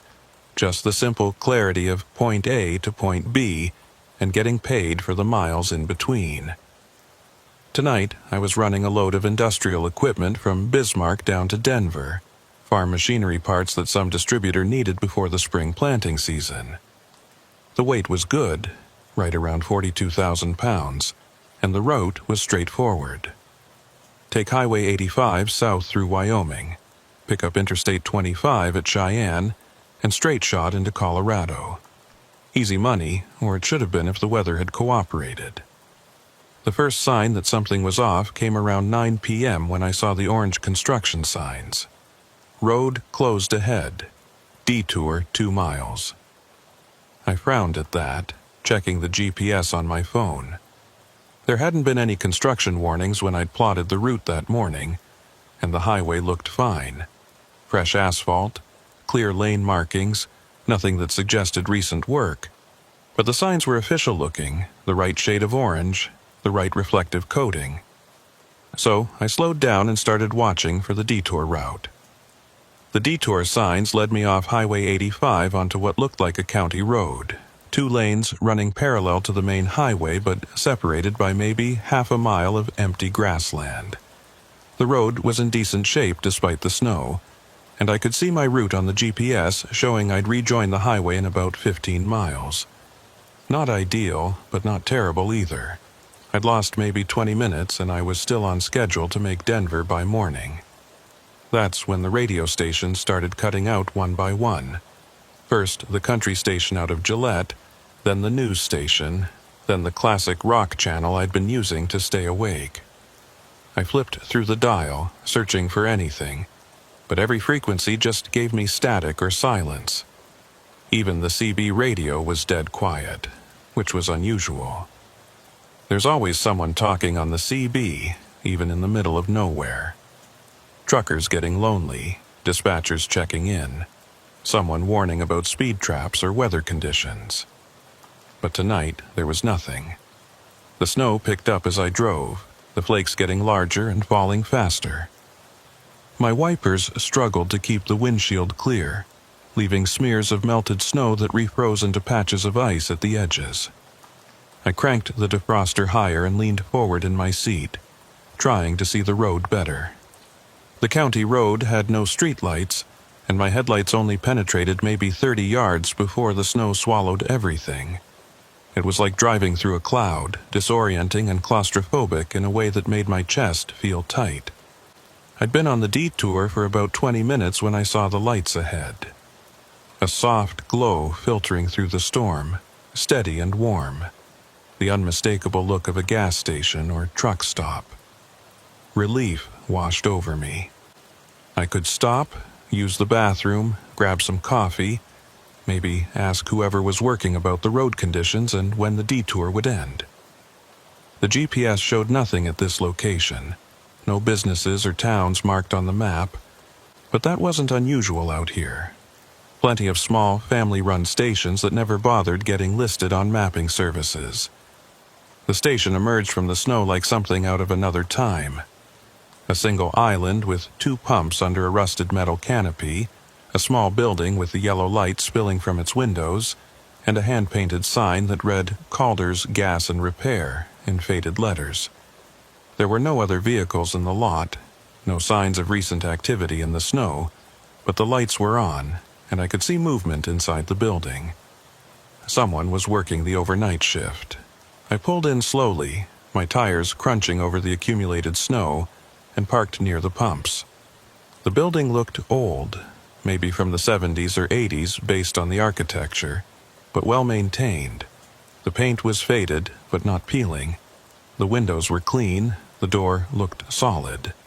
I sat there for a moment with the engine running, studying the place, trying to figure out why it felt wrong. Nothing obvious, just a nagging sense that something was off about the whole setup. The door to the building opened and a woman stepped out, pulling a heavy coat around her shoulders. She was maybe in her 50s, gray hair pulled back in a ponytail, with the weathered face of someone who'd spent a lifetime in Wyoming winters.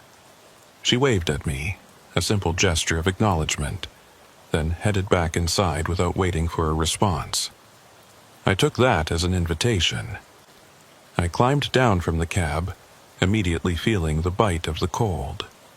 The temperature had dropped into the single digits, and the wind had picked up, driving the snow sideways across the parking lot. I hunched my shoulders and jogged to the building, pushing through the door into blessed warmth. A bell chimed overhead, old-fashioned and tinny, announcing my arrival. The woman was behind the counter, pouring coffee into a styrofoam cup. She looked up as I entered, giving me a quick assessing glance the way people do out here, sizing up whether you're trouble or just another traveler passing through. Whatever she saw must have satisfied her because she nodded and pushed the coffee across the counter toward me. "Figured you could use this," she said. Her voice was rough, like she'd smoked for years or spent too much time breathing cold air. Not many people come through here, especially in weather like this. "Thanks," I said, accepting the coffee gratefully. It was hot enough to burn my tongue, but I didn't care. The warmth spreading through my chest was worth it. "I'm Jonas. Got detoured off 85 about 20 miles back. How much further until I can get back on the highway?" She frowned at that, the lines around her eyes deepening. "Detoured? There's no construction on 85, hasn't been for months." That's what the signs said. Orange markers, official looking. Sent me onto this county road. I pulled out my phone, showing her the GPS route. "See, I'm running parallel to the highway, should reconnect somewhere up ahead." She leaned over the counter, studying the screen with the careful attention of someone who didn't quite trust technology. After a moment, she straightened up, shaking her head. "That's Route 16, old stock route from back when they used to drive cattle through here. It runs parallel for about 30 miles, then it dead ends at a fence line. No connection to the highway, never has been." The coffee suddenly felt heavy in my stomach. That can't be right. The detour signs, I'm telling you what I know, she said, her tone gentle but firm. Been running this station for 30 years, Jonas. My husband and I bought it back in '94. Been here ever since. This road doesn't go anywhere except back where you came from or forward to nothing. If you want to get to the highway, you'll need to turn around, head back the way you came. I looked out the window at my truck, at the snow that was already covering my tire tracks, and felt the first real stirring of unease. Turning around meant losing an hour, maybe more in these conditions. It meant backtracking to find wherever I'd gone wrong, then starting over. And the way the weather was deteriorating, I wasn't sure I wanted to risk it. Is there anyone else working tonight? I asked. Maybe someone who knows another way through? Just me, she said. Ruth Calder. My husband passed 2 years ago, heart attack. Haven't been able to find anyone willing to work nights out here, so I do it myself. Not like we get much business anyway. She paused, studying my face. You look tired, Jonas. When's the last time you slept? I'm fine, I said automatically. I need to keep moving. I've got a delivery deadline in Denver. Denver's not going anywhere. But you might if you try driving in this storm without rest. She gestured to the coffee.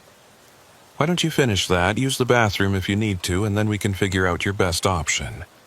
The storm's supposed to get worse before it gets better. Might be safer to wait it out here. The idea of stopping, of giving up forward progress, went against every instinct I had as a driver. But she had a point. I was tired, had been driving for 11 hours with only brief stops for fuel and food. And the storm was getting worse, the wind rattling the windows of the station, making the lights flicker slightly with each gust. Maybe an hour's rest wouldn't hurt. Maybe the weather would clear up and I could backtrack without losing too much time. All right, I said, an hour, but then I need to get moving. She smiled, the expression softening her weathered features. Fair enough. Bathroom's in the back, coffee's free, and there's some pre-packaged sandwiches in the cooler if you're hungry. They're not great, but they're edible. I used the bathroom, grabbed a sandwich that tasted like cardboard and mayonnaise, and settled into one of the plastic chairs near the window to eat. Ruth busied herself behind the counter, checking inventory or doing whatever it was gas station attendants did during the slow hours. The only sound was the wind outside and the occasional creak of the building settling. That's when I noticed the generator. It sat in the corner of the room, an industrial unit with a pull-start cord, and it wasn't running. But the lights were on, the cooler was humming, and the place clearly had power. I was about to ask Ruth about it when she spoke first. Don't mind the generator, she said without looking up from her paperwork. It's been acting strange lately. Turns on by itself sometimes, middle of the night. Scared me half to death the first few times it happened. Now I just ignore it. You had someone look at it. Had a mechanic out last month. He couldn't find anything wrong with it. Said maybe there was a short in the wiring, some kind of electrical interference. But it keeps happening. She finally looked up, and there was something in her expression I couldn't quite read. Worry, maybe, or unease. You ever feel like a place is trying to tell you something? Like it's got a message, but you can't quite make out what it's saying? I didn't know how to answer that, so I just shrugged and took another bite of my sandwich. But her words stuck with me, echoing in my head. A place trying to tell me something. What would a place need to say? And why would it choose to say it through a generator that turned itself on? The lights flickered again, and this time they went out completely for maybe 3 seconds before coming back on. Ruth cursed under her breath, looking at the ceiling like she could see through it to whatever was causing the problem. That's new, she muttered. The lights have been fine. It's always been just the generator. Maybe you should close up, I suggested. If the power's unstable, you could be at risk. And go where? I live in the apartment upstairs. This is home. Besides, the power'll hold. It always does. But she didn't sound convinced, and I noticed her hands were shaking slightly as she went back to her paperwork. I finished my sandwich and stood up, ready to tell her I was heading out, that I'd risk the backtrack rather than sit here in a place that felt increasingly wrong. But before I could speak, we both heard it, a sound from outside, cutting through the wind, a vehicle engine getting closer. Ruth moved to the window, peering out into the storm. I joined her, and we watched as headlights appeared on the road, coming from the direction I'd come from. The vehicle slowed as it approached the station, and I could make out the distinctive shape of a state patrol car. It pulled into the lot, parking near my truck, and the driver's door opened. A trooper climbed out, adjusting his hat against the wind, and headed for the station door. He was young, maybe late 20s, with the clean-cut look they all seemed to have. The bell chimed as he entered, bringing a swirl of snow with him. "Evening," he said, nodding to both of us. His name tag read Ellerman. "Either of you see any other vehicles come through here in the last hour?" "Just mine," I said. "I got detoured off Highway 85, been here maybe 20 minutes. Ellerman frowned. "There's no detour on 85. "Who told you there was?" "The signs," I said, feeling the unease grow stronger. "Orange construction signs, official looking, sent me onto this county road." "We didn't put up any signs," Ellerman said. "And this road, Route 16, it doesn't connect to anything. You're going to need to turn around, head back the way you came." He paused, looking between Ruth and me. "Actually, I'd recommend both of you clear out. We've got a severe weather warning in effect, and this area is going to be impassable within the hour. Miss Calder, you should close up and head home." "I am home," Ruth said quietly. Ellerman looked uncomfortable, like he wanted to argue but knew it wouldn't do any good. "All right, but you should know the highway's being closed at both ends. Nobody's getting in or out until this storm passes. You'll be on your own out here." That should have scared me more than it did. The idea of being stranded in an isolated gas station during a blizzard, cut off from the highway and any help, should have sent me running for my truck. But instead, I felt a strange calm, like some part of me had been expecting this, had known it was coming. Like this was exactly where I was supposed to be. "I'll wait it out here," I heard myself say. "No point trying to backtrack in these conditions. Better to sit tight until morning." Ellerman nodded slowly. "Your call, just be careful, both of you. And if anything happens, if you need help, you can try the radio, but I can't guarantee we'll be able to get to you." He handed Ruth a card with a phone number. "Emergency line. Use it if you have to." He left then, the bell chiming behind him, and we watched through the window as he climbed back into his patrol car. But instead of pulling out, he just sat there, engine running, lights on, but not moving, just sitting in the parking lot like he was waiting for something. "What's he doing?" Ruth asked. "I don't know," I said. But I had a feeling, a growing certainty that Trooper Ellerman wasn't going anywhere, that he'd sit out there all night if he had to, watching the station, watching us, making sure we didn't leave or that nothing got in. Guard dog or sentinel, I couldn't tell which. The generator in the corner suddenly roared to life, the pull cord retracting on its own, the engine catching and running smooth despite nobody touching it. Ruth jumped, her hand going to her chest, and I felt my heart rate spike. We both stared at the generator as it ran for maybe 15 seconds, then sputtered and died, leaving the room in the humming silence of the overhead lights.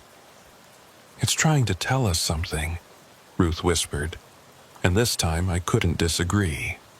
Outside, through the window, I could see Trooper Ellerman's patrol car. The lights were still on, still pulsing that slow rhythmic pattern. But I couldn't see anyone inside. The driver's seat looked empty, the windshield dark despite the interior lights that should have been glowing.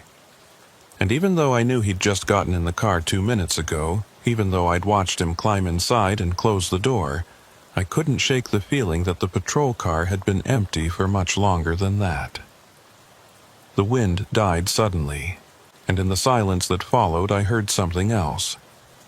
A soft tapping sound, regular and persistent, coming from the roof of the building. Like fingers drumming on metal, or footsteps, or something trying to find a way in. Ruth heard it too. I could see it in the way she went rigid, the way her eyes tracked the sound as it moved across the ceiling.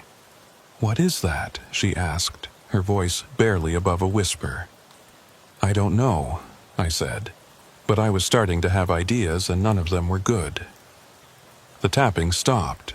The wind started up again, and outside in the parking lot the empty patrol car continued its vigil, lights flashing into the storm, warning or beacon or trap, I couldn't tell which. I looked at my truck sitting in the snow, at the road stretching away into darkness, and I knew with absolute certainty that I wasn't leaving tonight. Something had brought me here, had led me off the highway with fake detour signs and false promises of a route that didn't exist. And whatever it was, it wanted me to stay. The question was why? The coffee had gone cold in my hand, but I kept holding it anyway, needing something to occupy my fingers. Ruth had moved away from the window, settling behind the counter like it was a fortress that could protect her from whatever was happening outside. We didn't talk. What was there to say? That we were both feeling it, that sense of wrongness that had infected the air like a virus? That we both knew something was very, very wrong with this night? I checked my phone for the 100th time. Still no signal, the screen showing that circle with a line through it that meant I was completely cut off. The GPS had stopped updating too, the map frozen on my last known location, showing me still on Highway 85 when I knew I was miles away on a road that supposedly went nowhere.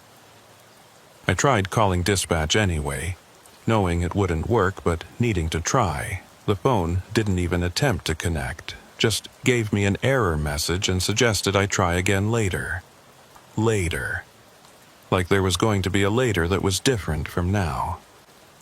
The generator started up again, that same sudden roar of an engine catching, and this time it stayed running. The sound filled the small building, loud and intrusive, drowning out the wind and my own thoughts. Ruth stood up from behind the counter, her face pale in the fluorescent lighting, and moved toward the generator like she was going to turn it off manually. But as she reached for the kill switch, the lights went out. Not gradually, not a flicker or a fade, but instant and complete darkness. The generator kept running, its engine noise the only sound in the void, and I felt panic spike through my chest. I couldn't see anything, couldn't orient myself in the sudden black, and for a moment I was completely disoriented. Then I remembered my phone, fumbled it out of my pocket, activated the flashlight. The beam cut through the darkness, illuminating Ruth standing frozen by the generator, her hand still reaching for the switch. Her eyes were wide, reflecting the light back at me like an animal caught in headlights. "Don't touch it," I said, though I couldn't have explained why. "Just leave it running." She pulled her hand back slowly, and we stood there in the darkness with the generator running and my phone's flashlight the only source of light.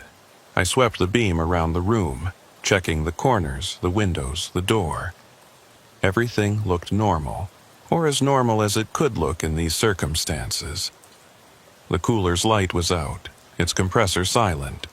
The cash register was dark. The only thing still working was the generator, and it hadn't been connected to anything when the lights went out.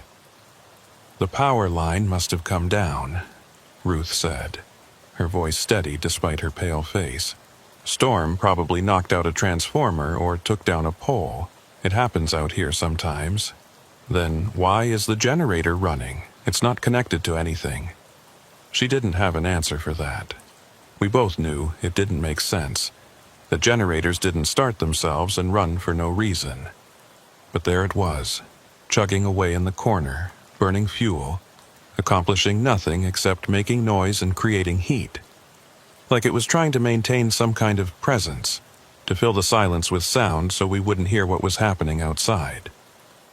I moved to the window, pressing my face against the cold glass, trying to see out into the parking lot. The patrol car was still there, its lights still flashing, but the pattern had changed. Instead of that slow, rhythmic pulse, they were strobing fast, almost frantic, like an emergency signal or a warning.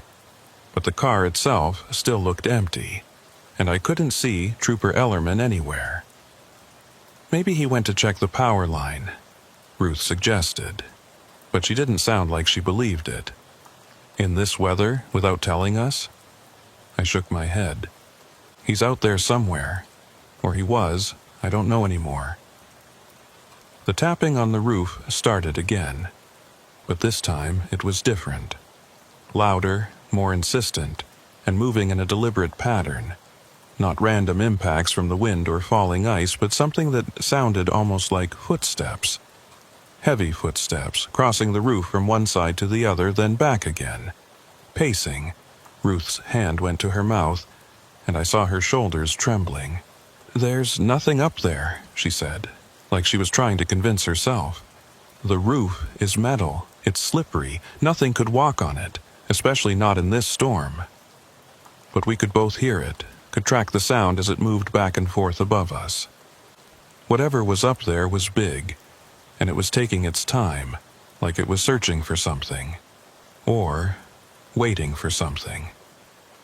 The generator's engine changed pitch slightly, running rougher, and I wondered how much fuel it had, how long it could keep going before it ran out and left us in complete darkness and silence. "Do you have candles?" I asked Ruth. "Flashlights? Any kind of emergency lighting?" She nodded, moving behind the counter with practiced efficiency even in the dim light from my phone. She produced a large camping lantern and several smaller flashlights, setting them on the counter. "Battery-powered," she said. "Should last for hours if we need them." I helped her turn them on, arranging them around the room to create pools of light. It helped, having that illumination, being able to see the corners and doorways, but it also created shadows, deep pockets of darkness that seemed to move and shift when I wasn't looking directly at them. I told myself it was just the effect of multiple light sources, the way shadows naturally behaved. But I didn't quite believe it. My truck sat outside in the snow, and I thought about making a run for it. I could start the engine, turn on the heater, spend the night in the cab where I'd be mobile if I needed to leave. But something stopped me. The idea of opening that door, of stepping out into the storm with whatever was on the roof and whatever had happened to Trooper Ellerman, filled me with a dread so intense it made my hands shake. I was safer here, inside, with Ruth and the generator and the lights we'd managed to create. Or at least, that's what I told myself. "Tell me about this place," I said to Ruth, needing conversation, needing to hear a human voice that wasn't my own. "You said you've been here 30 years? She nodded, settling into one of the plastic chairs, her hands wrapped around a styrofoam cup of coffee she'd poured before the lights went out. 31 this spring. My husband Tom and I bought it from the previous owner, an old guy named Henderson who'd run it since the 50s. He was ready to retire, wanted to move somewhere warm, and we were looking for a change from city life. Seemed like a good fit. And it's been normal all that time?" She was quiet for a moment, her eyes distant. "Define normal. We've had quiet nights, sure, lots of them. Sometimes we'd go days without seeing another person, but there were always strange little things. Sounds we couldn't explain, equipment that would turn on by itself, Customers who'd stop in and then we'd never see them again, even though this is the only station for 40 miles in any direction. She paused, took a sip of cold coffee. Tom used to say the land remembered things, that places like this, isolated places where not much changes, they hold on to their history, keep it close like a secret. What kind of history? The usual. Native hunting grounds before settlers came through. Cattle drives in the 1800s. The old stock route that ran right where this road is now. There was a town here once, back in the 20s. Little place called Mercy, population maybe 200. Had a general store, a church, a few houses. Then the drought hit and everyone left. And now there's nothing except this station and some foundations you can barely see in the summer when the grass is tall. I thought about that. About a whole town disappearing, leaving nothing but foundations and memories. What happened to the people? Where did they go? Most of them moved on, found work in other places. But some of them stayed, or so the story goes. Refused to leave even when the water dried up and the crops failed. Tom found some old records at the county office once. Death certificates from 1934. 6 people died that winter, all in the same week. Hypothermia, starvation. One woman who just stopped eating according to the doctor's notes. She set down her coffee cup, her hands shaking slightly. They're buried out there somewhere, in ground too frozen to dig deep. Tom always said you could feel them on nights like this, watching, waiting. The wind hit the building hard, rattling the windows, and I heard something else underneath it. A low, moaning sound, like wind through a canyon or voices calling from a great distance. I tried to tell myself it was just the storm, just air moving past the building at odd angles, but it sounded too much like words, like someone trying to communicate through static. The generator coughed, sputtered, and died. The silence that followed was absolute, so complete it felt like a physical presence. I could hear my own heartbeat, could hear Ruth's breathing, could hear the creak and groan of the building settling. And underneath all of that, so faint I might have imagined it, I heard footsteps. Not on the roof this time. Outside, in the snow. Moving around the building in a slow circuit. "Do you hear that?" Ruth whispered. "Yeah," I said, though I wished I didn't. We sat there in the flickering light of the battery-powered lanterns, listening to those footsteps circle the building once, twice, 3 times. They never stopped, never paused, just kept that steady rhythm like someone on patrol, or like someone searching for a way in. I found myself counting the steps, trying to figure out how many there were, how big the person making them must be. But the numbers never quite added up. The pattern never quite resolved into something that made sense. My phone buzzed in my pocket, making me jump. I pulled it out, saw I had a text message, which shouldn't have been possible with no signal. The message was from a number I didn't recognize, just a string of digits that looked random. The content was a single sentence, "Don't go outside." I showed it to Ruth, my hand shaking. She read it, her face going even paler if that was possible. "Who sent that?" "I don't know. I don't have signal. This shouldn't even be possible." She looked at her own phone, an older model that she pulled from her pocket. Her screen showed the same lack of signal, but as we watched, a message appeared there too. Same unknown number, same message. "Don't go outside. This isn't real," she said, but her voice lacked conviction. "Someone's playing a prank. Some kids with radio equipment or..." The footsteps stopped. Just like that, mid-stride, they cut off and left nothing but the sound of wind and our own frightened breathing. I moved to the window again, looking out at the parking lot, and felt my stomach drop. The patrol car was gone. Not driven away, not buried in snow, just gone. The space where it had been parked was empty. showing undisturbed snow as if the car had never been there at all. "Ruth," I said quietly, "the patrol car's gone." She joined me at the window, and I heard her sharp intake of breath when she saw the empty lot. "That's not possible. We watched him park there. We saw him sitting in it." "I know," I said, "but it's gone now." We stood there together, staring out at the empty parking lot and my truck sitting alone in the snow, and I felt the reality of our situation settle over me like a heavy blanket. We were trapped here, cut off from the outside world, with no way to call for help and no understanding of what was happening. The road I'd taken didn't exist on any map. The patrol car that had been guarding us had vanished, and something was circling the building in the dark. And somewhere, out there in the storm, Trooper Ellerman was either lost or worse. The lights came back on.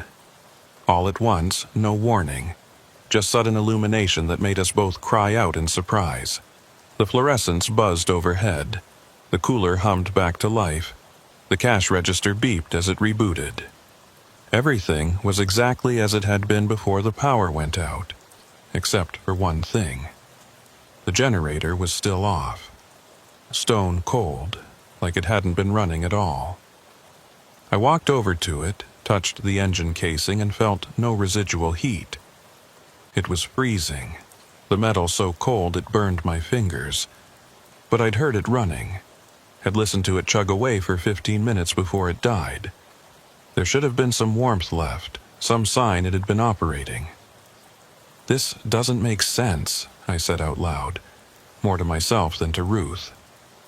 "None of it makes sense," she replied. She was looking at the window again, at my truck sitting in the lot. "Jonas, look at your truck." I turned, following her gaze, and felt my blood turn to ice. My truck was in a different position, not by much, maybe 3 or 4 feet to the left of where I'd parked it, but definitely moved.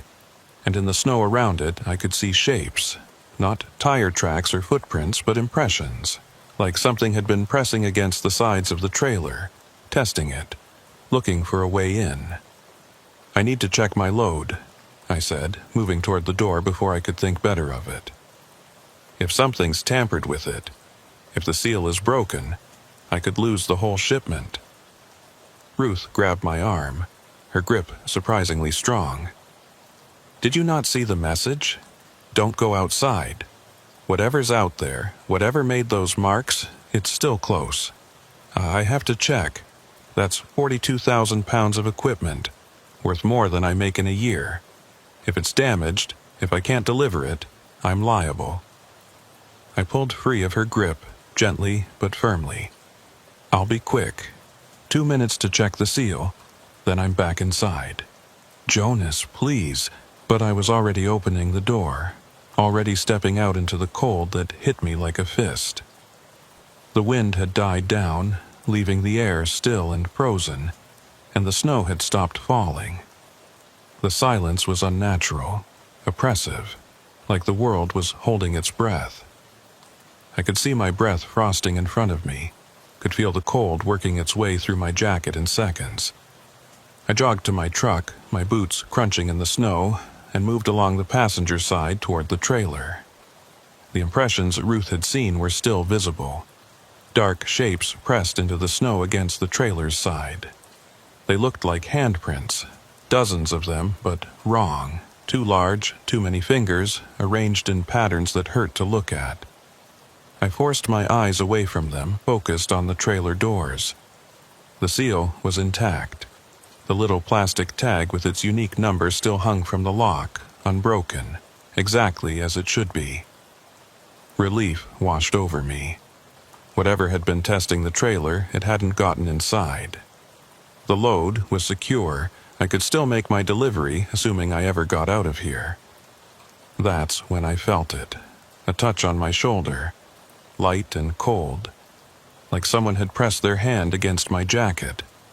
I spun around, heart hammering, but there was nothing there. Just empty parking lot and falling snow that I was certain had stopped a moment ago, but was now coming down thick and heavy again. Another touch, this time on the back of my neck. I whirled again, and this time I saw something. A shape in the snow, barely visible, like a distortion in the air. Human-sized, but not human-shaped, moving closer with each second. I backed away, bumping into the trailer, and heard a sound that made my skin crawl. Breathing. Slow and deliberate, right next to my ear, but still nothing visible. I ran, didn't think, didn't plan, just bolted for the station door 20 yards away. Behind me, I heard footsteps in the snow matching my pace, staying close. I could feel its presence, could sense it reaching for me. And I knew if it touched me again, if it made solid contact, something very bad would happen. Ruth had the door open, was screaming at me to hurry, and I dove through the opening just as something brushed against my back. The door slammed shut behind me, Ruth throwing her weight against it, and we heard a thump as whatever had been chasing me hit the other side. Then silence. I lay on the floor, gasping, my heart racing so fast I thought it might burst. Ruth was shaking, her back still pressed against the door, her eyes wide with terror. "What was that?" she asked. "What did you see?" "I don't know," I managed between breaths. "Something. Almost nothing. It was barely there, like it was trying to become visible but couldn't quite manage it." "Did it touch you?" I thought about that light pressure on my shoulder, on my neck. The way it had felt cold but also electric, like a static shock that went on too long. "Twice," I said. "But it didn't get a solid grip. I got away before it could." She looked at my jacket, at my neck, and I saw her face go even paler. "Jonas, your coat."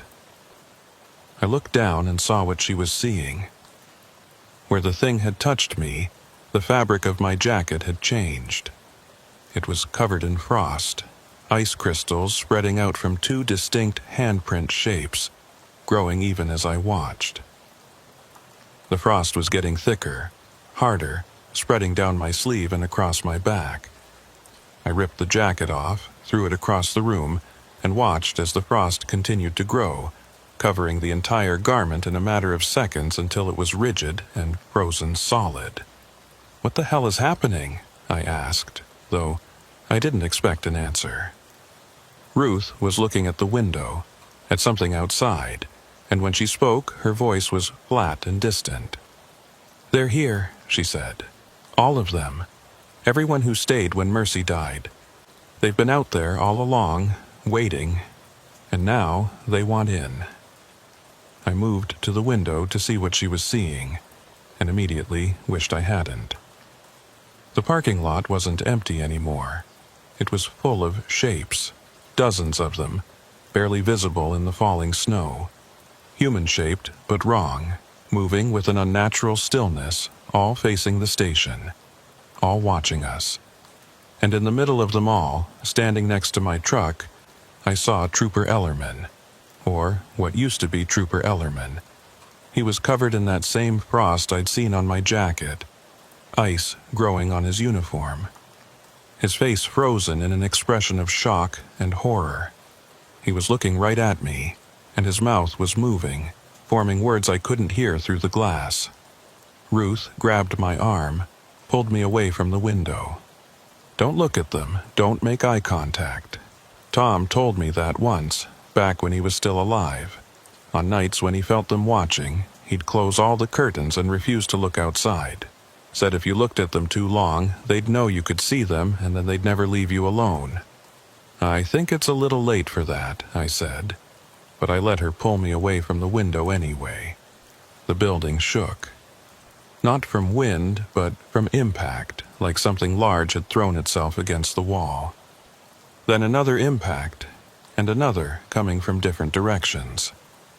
The shapes outside were testing the structure, looking for weak points, trying to find a way in. And judging by the way the walls were creaking, by the way the windows were rattling in their frames, they were going to succeed. "The generator," Ruth said suddenly. "When it runs, they can't get in. I don't know why, but Whenever it starts on its own, that's when they're closest, like it's keeping them out somehow. Then start it, I said, moving toward the machine. Get it running now before they break through. She joined me, and together we grabbed the pull cord. It wouldn't budge. We tried again, putting our whole weight into it, but the cord was frozen solid, locked in place like it had been welded there. The generator sat silent and useless, and the impacts on the walls were getting stronger, more frequent. Something was going to give way soon, and then we'd be completely exposed. My phone buzzed again. Another message, same unknown number. The basement. Go down. Do you have a basement? I asked Ruth. She nodded slowly. Under the counter. Trapdoor leads down to a root cellar Tom built when we first bought the place, but it's tiny, barely 6 feet square. We haven't used it in years. Show me. We ran to the counter, and Ruth pulled away a worn rug to reveal a wooden trapdoor with an iron ring. I grabbed the ring and pulled, and the door came up easily, revealing a wooden ladder descending into darkness. The smell that came up was old and musty, earth and cold and something else I couldn't identify. But it was shelter, and right now that was all that mattered. Go, I said to Ruth. I'll follow you down. She hesitated, looking at the trapdoor like it was a grave she was being asked to climb into. But another impact hit the wall, this one hard enough to crack one of the windows, and that decided her. She climbed down the ladder, and I followed, pulling the trapdoor closed above us just as I heard the front door of the station splinter and break. We huddled in the darkness of the root cellar, listening to the sounds above us. Footsteps, dozens of them, moving through the station. The crash of shelving being knocked over, the shatter of glass, the metallic screech of the cooler door being torn from its hinges. They were destroying everything, searching, hunting for us. And then, right above our hiding spot, the footsteps stopped. I held my breath, felt Ruth do the same beside me. We waited in perfect silence, knowing that whoever or whatever was up there could hear us if we made even the slightest sound.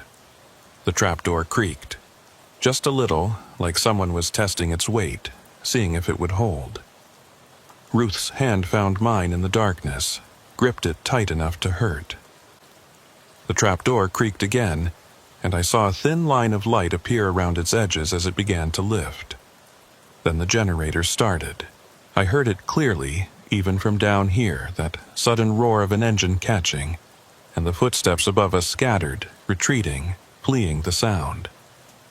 The trapdoor settled back into place, and the sounds of destruction stopped. We waited in the dark, holding hands, listening to the generator run somewhere above us. And for the first time in hours, I felt something that might have been hope. Maybe we'd survive this night after all. We stayed in the basement for what felt like hours but was probably closer to 30 minutes. The generator kept running, its steady engine noise filtering down through the floorboards above us, and gradually the sounds of movement in the station ceased. Either the things outside had left, or they were waiting, patient and silent, for the generator to stop running again. Ruth still held my hand, and I could feel her trembling. My flashlight app was still on, providing just enough light to see the cramped space we'd taken refuge in. The root cellar was exactly as she'd described, 6 feet square, maybe 7 feet deep, with earthen walls and a dirt floor. Wooden shelves lined 2 walls, holding dusty mason jars filled with what looked like preserved vegetables from years ago. Some of the jars had broken, their contents rotted into dark sludge that gave off a faint smell of decay. "My husband built this," Ruth said quietly, breaking the silence. "Said every station needed a safe place, somewhere to hide if things went bad. I always thought he meant robbers or criminals, people passing through with bad intentions. Never imagined." She trailed off, unable or unwilling to finish the thought. "How long have they been out there?" I asked. "The things from Mercy. How long have you known about them?" She was quiet for a long moment, and when she spoke her voice was distant, like she was remembering something she'd tried very hard to forget. "The first time I saw them was about 6 months after we bought the station. Late winter night, a lot like tonight. Tom and I were both working, and the generator started up on its own like it's been doing lately. We went to check it, and when we looked outside, we saw them. Just shapes in the snow at first, barely visible. But as we watched, they got clearer, more defined. We could see their faces, or what used to be faces." She shuddered, and I felt the tremor run through her hand into mine. Tom recognized one of them. An old-timer he'd talked to when we first arrived, local historian who'd told him all about Mercy and what happened there. Guy had died 2 years before we showed up, but there he was, standing in our parking lot looking up at the windows. After that night, we made a rule. When the generator starts on its own, we don't look outside. We just wait for it to stop, and then we go about our business like nothing happened. "But it got worse," I said. It wasn't a question. "Yeah, over the years they started appearing more frequently. The generator would run almost every night by the end, and they'd get closer to the building, pressing against the walls, testing the windows. Tom said they were getting stronger, that something about this place was feeding them, giving them more presence. He wanted to leave, to sell the station and move on. But who'd buy it? Who'd want a place that's haunted by people who died 90 years ago?" A sound from above made us both freeze. Footsteps again, but different this time. Heavier, more deliberate. Human footsteps. Someone walking across the floor with purpose, heading toward the counter where the trapdoor was hidden. Ruth's grip on my hand tightened to the point of pain. "Ruth," a male voice called out. "Ruth, are you down there? It's me. It's Troy Ellerman. The station's clear now. It's safe to come up." We didn't move, didn't respond.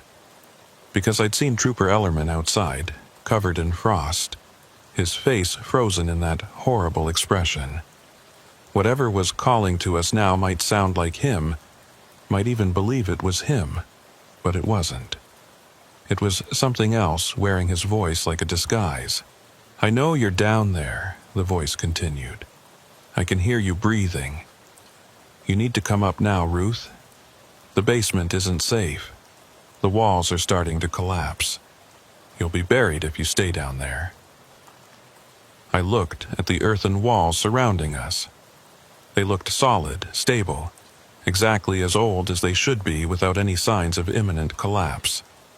It was lying, trying to scare us into revealing ourselves. "Please," the voice said, and now it had taken on a pleading quality that might have been convincing if I hadn't known better. "I'm hurt. I need help. Don't leave me up here alone with them." Ruth pulled her hand free from mine and covered her mouth like she was trying to hold back a sob or a scream. I understood the impulse. There was something deeply wrong about hearing a familiar voice twisted into something alien, something that wanted to trick us into exposing ourselves to whatever fate had befallen the real Trooper Ellerman. The footsteps moved away from the trapdoor, crossing the floor toward the door. We heard it open, heard the wind rush in, and then silence. Either the thing had left, or it was trying to make us think it had left. I wasn't sure which was worse. "We can't stay down here forever," I whispered to Ruth. "Eventually, the generator will run out of fuel, and then what? We're trapped down here with no escape route and no way to defend ourselves." "I know," she whispered back, "but I don't know what else to do. Every time we go up there, every time we try to leave or call for help, something stops us. It's like we're caught in a trap that we can't even see, and the more we struggle, the tighter it gets." My phone buzzed, making us both jump in the confined space. I pulled it out, saw another message from that unknown number. "The generator will run for 16 more minutes. When it stops, they will come for you. There is a way out, but you must move now. I showed the message to Ruth. She read it, her expression cycling through confusion, fear, and finally something that might have been desperate hope. "Who's sending these?" she asked. "Who even knows we're down here?" "I don't know, but they've been right so far. Don't go outside, go to the basement." Both of those messages kept us alive. Maybe we should listen to this one too. What way out? There's only one exit from this cellar, and it leads right back into the station where those things are waiting. I pointed my flashlight around the cellar, examining the walls more carefully. The earthen sides were packed hard from decades of compression, but in one corner, behind a set of old wooden shelves, I thought I saw something. A darker patch, like the earth was disturbed there. I moved closer, pushing the shelves aside with a screech of wood on wood that made us both wince. Behind the shelves was a wooden door, old and weathered, set into the earthen wall. It looked like it had been there for a very long time, maybe since before the station was built. Certainly before Ruth and her husband had bought the place. I tried the handle, felt it turn, and pushed.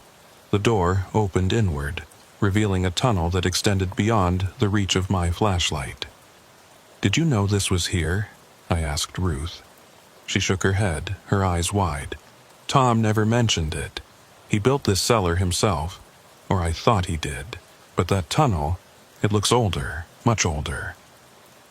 We stood there looking at the dark opening, knowing we had maybe 15 minutes before the generator stopped, and whatever protection it offered disappeared.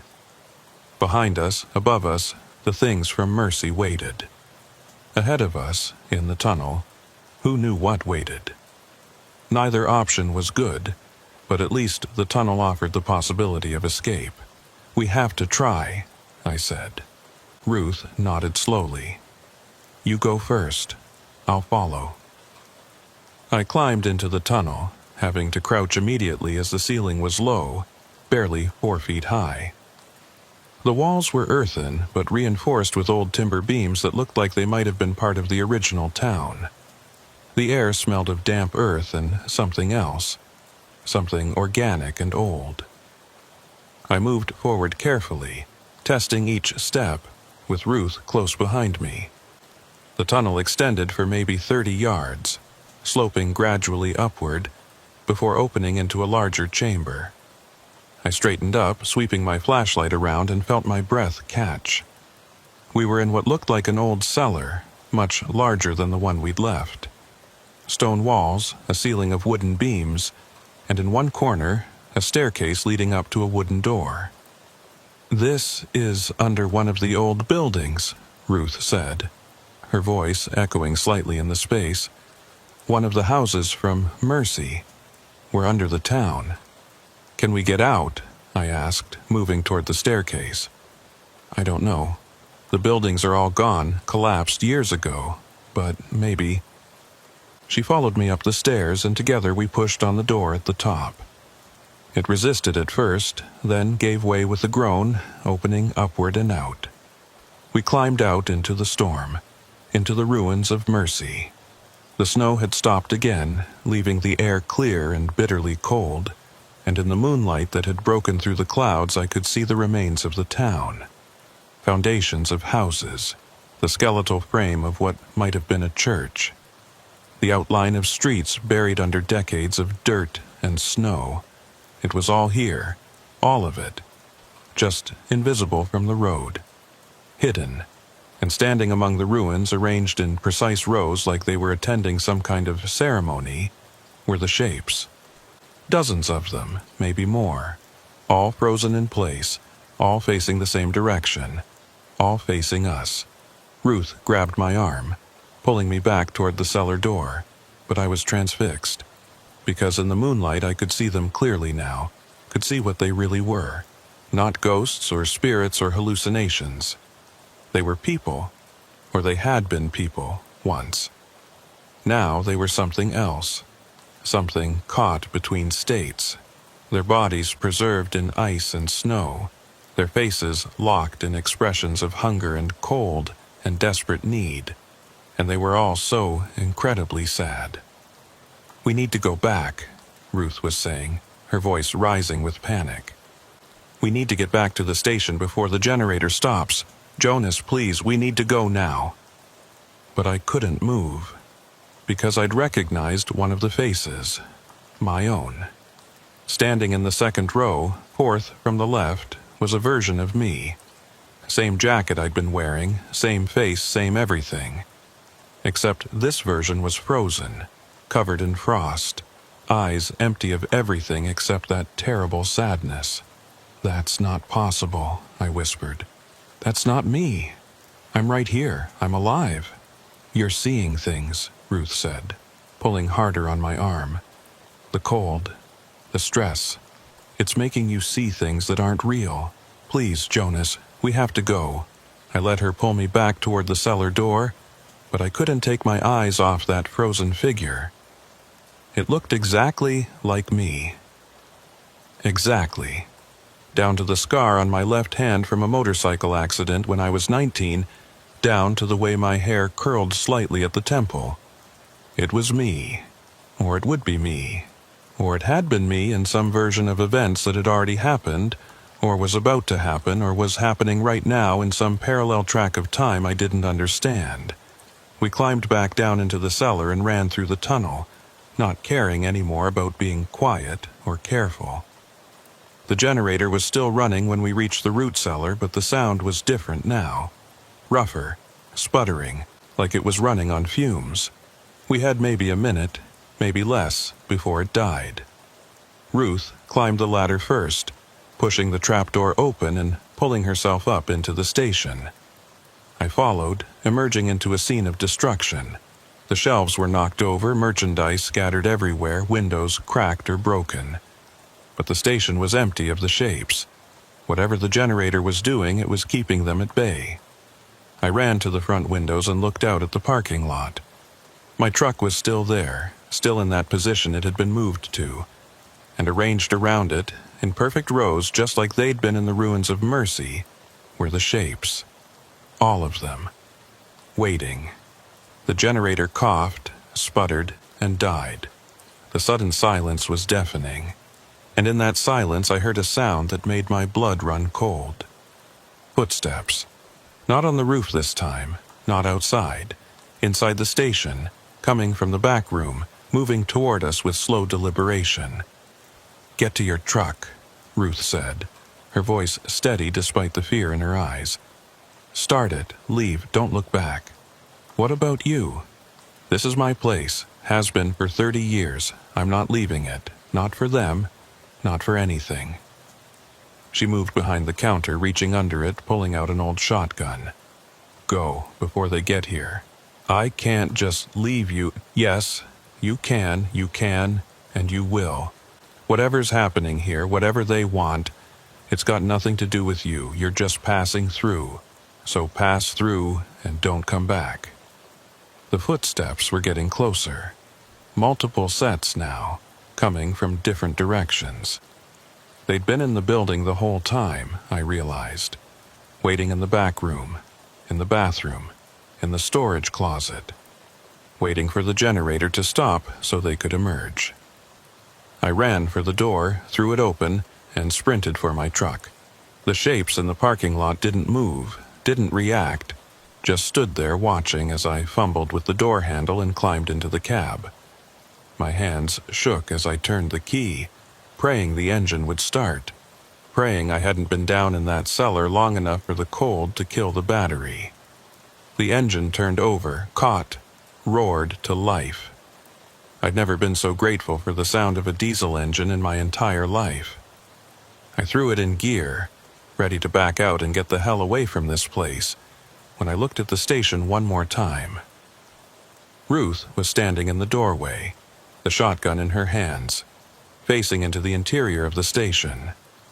She looked small and alone and defiant, and I knew I couldn't leave her there. Couldn't drive away and leave her to whatever fate awaited her. I was reaching for the door handle, ready to run back and drag her to the truck by force if necessary, when she turned and looked at me. Even from this distance, even in the poor light, I could see her expression. She was smiling, sad, resigned, but smiling, and she mouthed 2 words, "Go now." Then she raised the shotgun and fired into the darkness behind her. The shapes in the parking lot surged forward, moving as one, flowing toward the station like water finding the path of least resistance. I had maybe 5 seconds before they cut off my escape route. I backed out, tires spinning in the snow, and got the truck pointed toward the road. The last thing I saw as I pulled away was Ruth, still standing in that doorway, still firing, holding them back for just a few more precious seconds, buying me time to escape. I drove, fast as I dared on the snow-covered road, fighting the truck's tendency to fishtail, keeping my eyes on the white lines when I could see them. Behind me, in the rearview mirror, I saw the station's lights go out one by one. And then there was only darkness, and I was alone on a road that shouldn't exist, heading toward a highway I wasn't sure I'd ever find. I drove for an hour straight, maybe more, not slowing down, not stopping, just putting distance between myself and that station. The county road stretched on endlessly, exactly as Ruth had said it would, running parallel to Highway 85 but never reconnecting. No intersections, no side roads, no signs of civilization. Just empty white expanse on both sides and the road ahead disappearing into darkness. The fuel gauge dropped steadily. I was down to a quarter tank when I finally saw something ahead. Not the highway, not a town, but another set of lights. Orange construction barriers, the same kind I'd seen hours ago when this nightmare started. And beyond them, I could see the familiar sight of Highway 85, the real highway, with its proper lane markings and shoulder reflectors and everything that marked it as part of the normal world. I slowed down, approaching the barriers cautiously. They were arranged across the road in a line, blocking the way forward, with a gap on the right side just wide enough for a vehicle to slip through. Like someone had deliberately left an opening for me. I guided the truck through it, felt the tires transition from the rough county road to the smooth asphalt of the highway, and almost wept with relief. I was back on the map, back in reality, back in a world that made sense. I pulled over onto the shoulder and sat there for a moment, engine idling, trying to process what had just happened, trying to convince myself it had been real and not some hallucination brought on by exhaustion and stress. My jacket was still back at the station, the one that had frozen solid when that thing touched me. I had no physical evidence of what I'd been through except my own memories and the time I'd lost.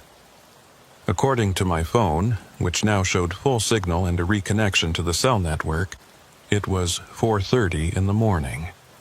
I'd been on that detour for almost 7 hours. I tried calling Ruth's station. The number was on a faded business card I'd picked up when I first stopped there, tucked into my pocket and forgotten until now. The phone rang and rang, then went to an automated message. The number you have dialed is no longer in service. Please check the number and try again. Not disconnected. Not out of service temporarily. No longer in service, like it had never existed at all.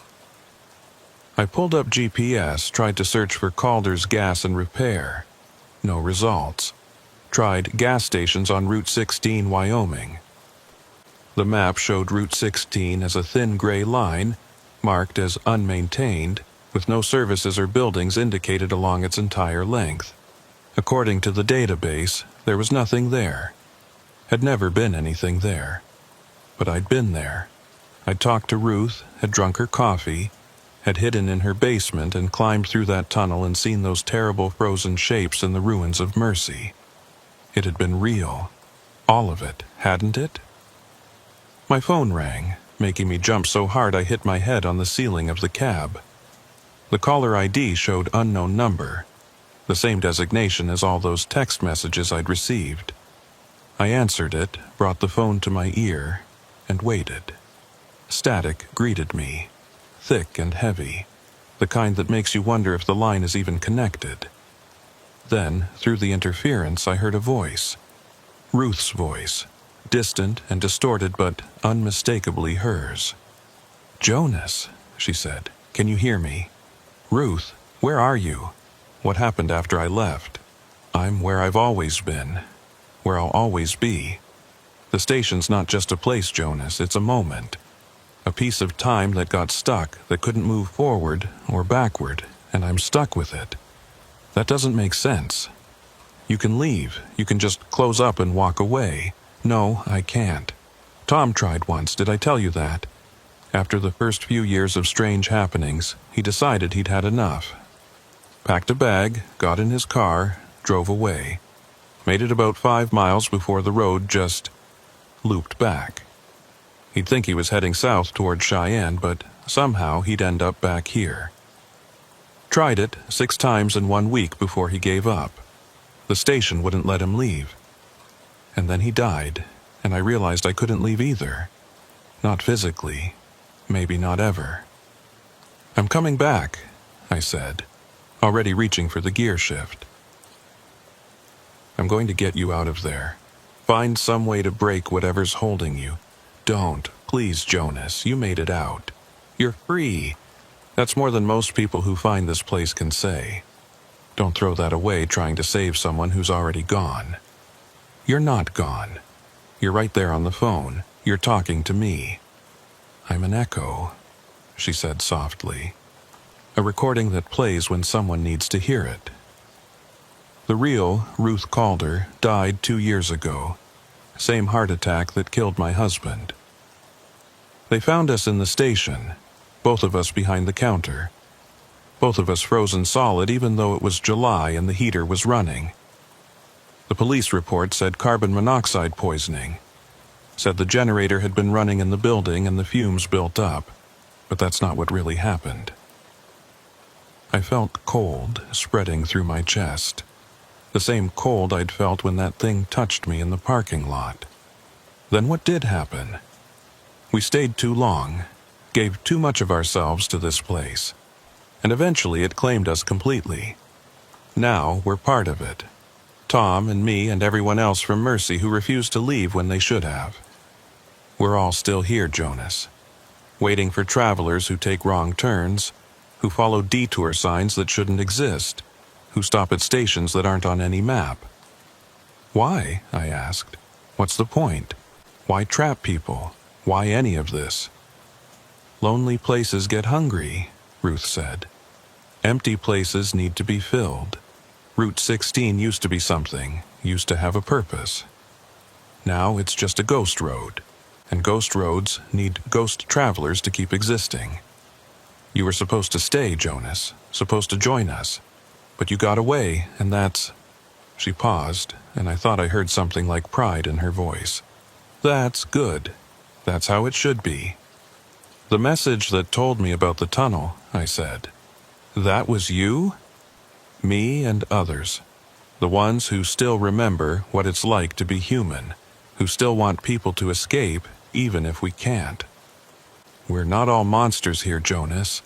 Some of us are just trapped, and we do what we can to help." The static was getting worse, her voice breaking up into fragments. "Ruth, are you still there?" "Have to go." Her words barely audible now. "They're coming.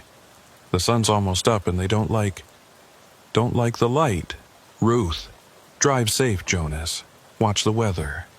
And if you ever see another detour sign on Highway 85... The static surged, drowning out her words completely. Then the line went dead, and I was alone again in my cab with the engine running and the dawn beginning to break on the eastern horizon. I sat there for a long time, watching the sky lighten, trying to decide if I believed what I'd just heard. Part of me wanted to dismiss it as impossible, as stress-induced hallucination or elaborate prank. But another part of me, the part that had seen those frozen shapes in the ruins and felt that cold touch in the parking lot, knew it was true. All of it. Ruth Calder was dead. had been dead for 2 years, and I'd spent an evening talking to her ghost, drinking coffee she'd poured from memory, hiding in a basement that might not exist anymore. The whole experience had been a message from something that existed in the spaces between normal reality, reaching out to catch travelers who strayed from the path. I should have been terrified, should have been racing to the nearest town to report what happened, to warn people about the phantom detour and the deadly station. But instead I felt a strange sense of peace.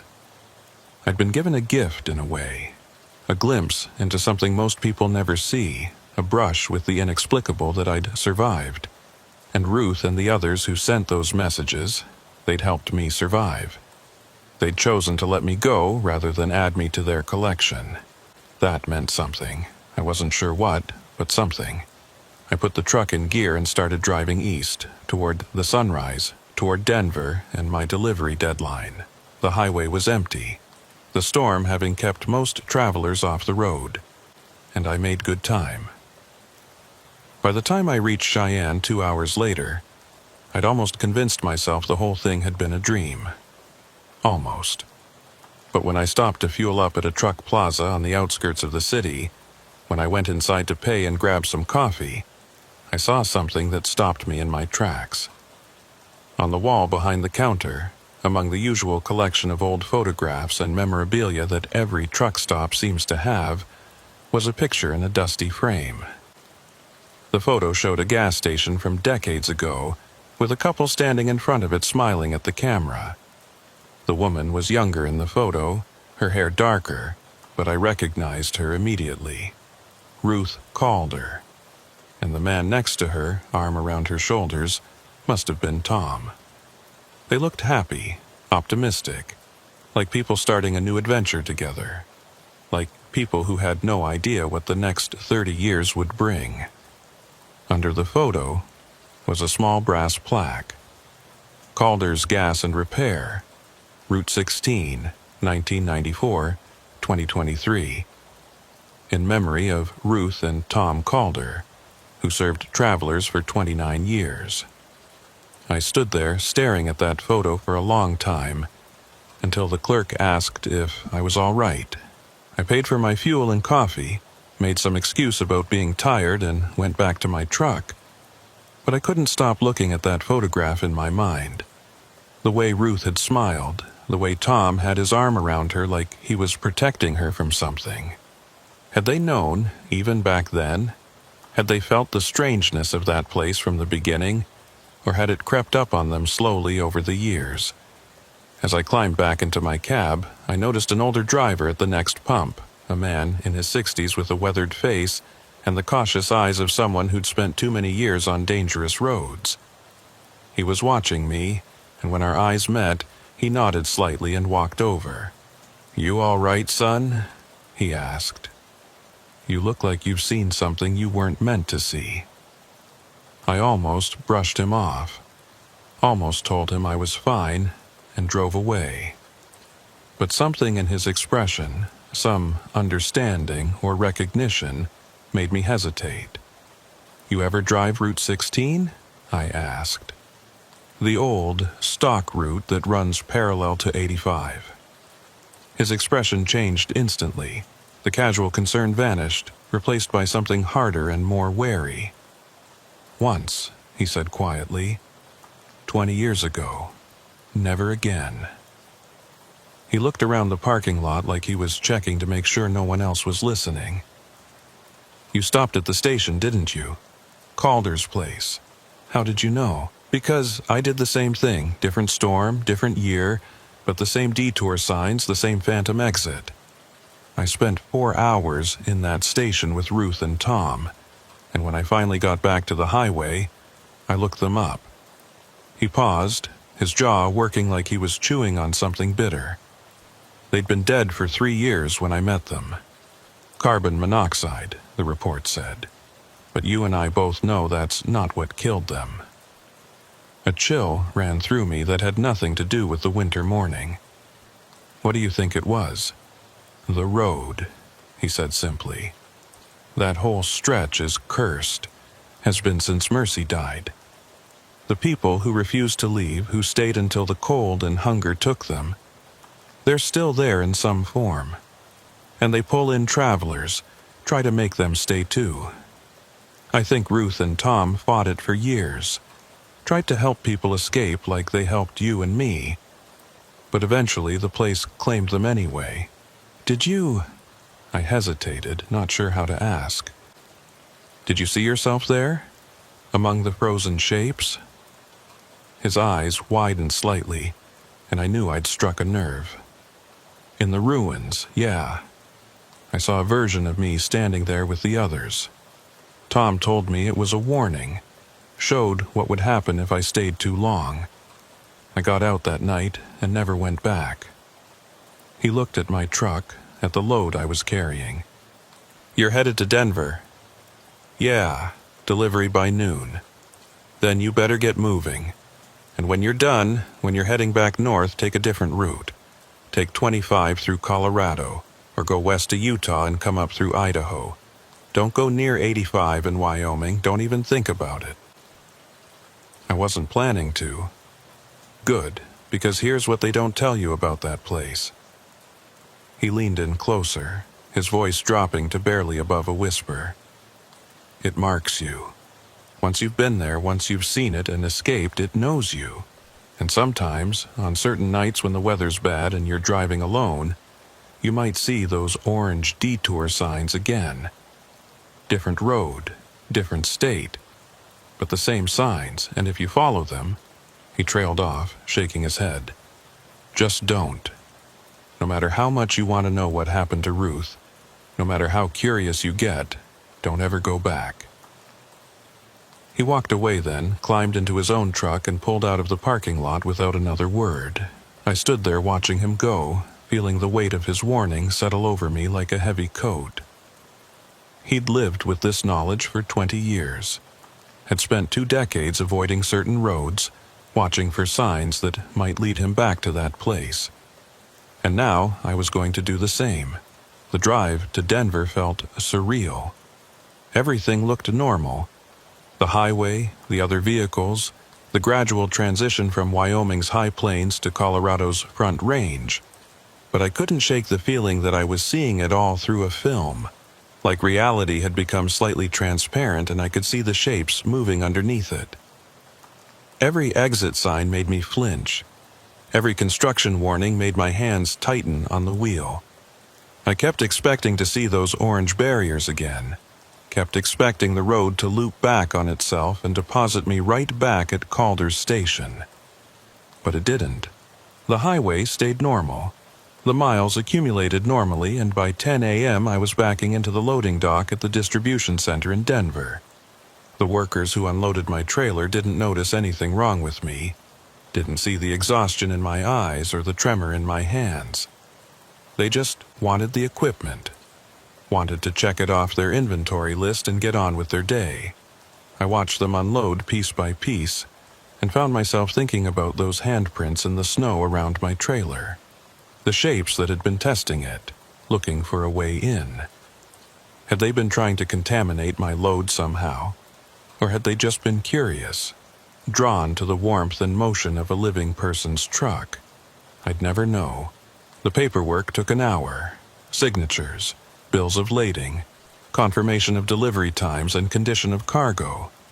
All the bureaucratic necessities that turned freight hauling from an adventure into a job. By the time I was done, it was almost noon, and I was so tired I could barely keep my eyes open. I should have found a hotel, should have slept for 12 hours and started fresh the next day. But the idea of staying in Denver, of being stationary and vulnerable while whatever had marked me decided what to do about it, was unbearable. I fueled up, grabbed a thermos of coffee and a sandwich I wouldn't eat, and headed back out onto the interstate. But not north. Not toward Wyoming. Instead, I went west on I-70, toward the mountains, planning to loop through Utah and come back to Bismarck from the other direction. It would add 2 days to my trip, would cost me in fuel and time, but I didn't care. The old driver's warning echoed in my head. Take a different road. The mountains were beautiful in the winter sunlight, snow-covered peaks gleaming against a sky so blue it hurt to look at. I drove through tunnels blasted through solid rock, crossed valleys so deep and vast they seemed to swallow the highway whole, past ski resorts and mining towns and all the ordinary wonders of the American West. And slowly, mile by mile, the tension in my chest began to ease. Maybe it was over. Maybe I really had escaped. Maybe Route 16 and Calder's Station and all those frozen shapes in Mercy were behind me for good, relegated to memory and nightmare. I wanted to believe that. Needed to believe it. I made it to Grand Junction by evening, pulled into a truck stop, and finally allowed myself to stop. The parking lot was full of other trucks. The restaurant was crowded with drivers eating dinner and swapping stories, and everything felt blessedly, wonderfully normal. I ate a meal that actually tasted like food, took a shower that actually made me feel clean, and climbed into my sleeper berth with the intention of sleeping for at least 8 hours. But sleep wouldn't come. Every time I closed my eyes, I saw Ruth standing in that doorway with her shotgun. Saw Trooper Ellerman covered in frost, his mouth forming words I couldn't hear. Saw myself standing in the ruins of Mercy, frozen and sad and forever waiting. The images cycled through my mind like a slideshow, and when I finally did drift off around midnight, my dreams were worse.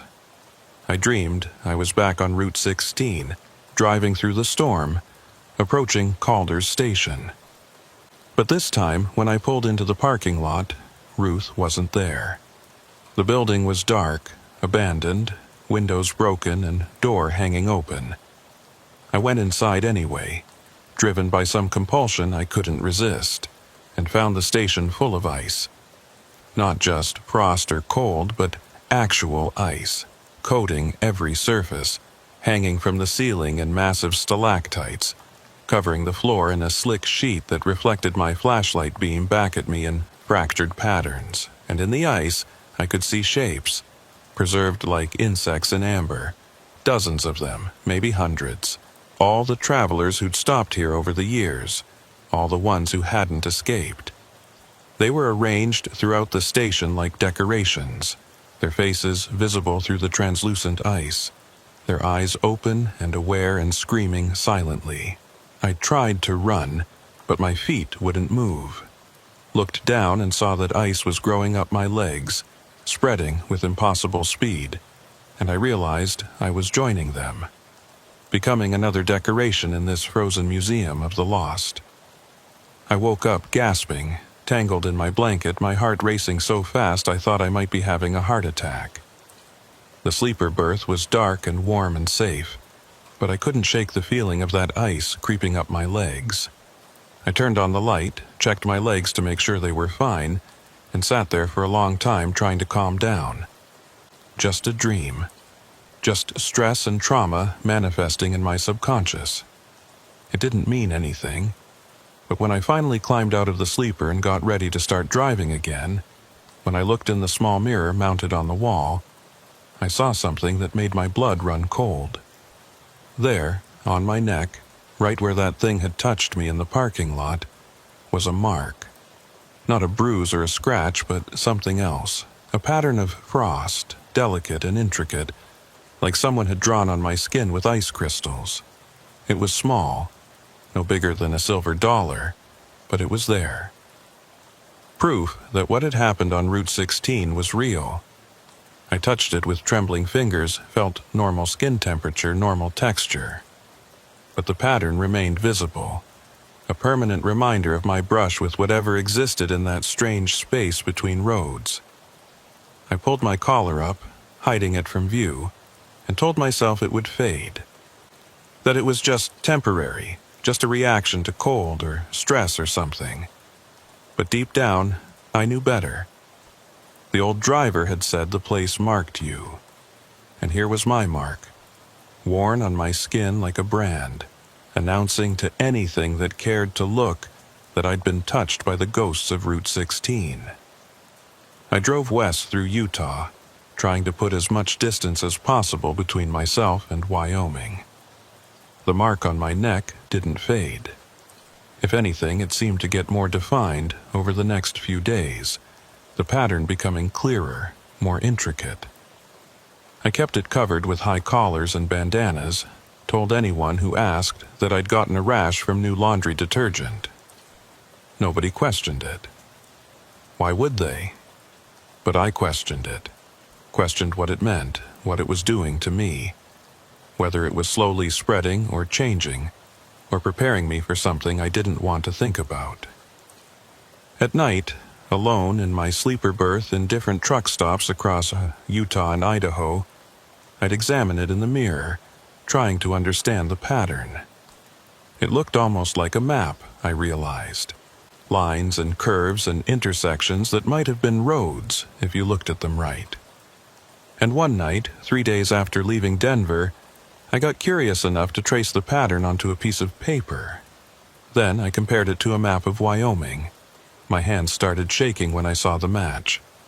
The pattern on my neck was Route 16, an exact miniature representation of that cursed road, etched into my skin like a permanent reminder of where I'd been. I was marked, branded, and somewhere out there, in a station that existed and didn't exist on a road that went nowhere, something knew exactly where I was.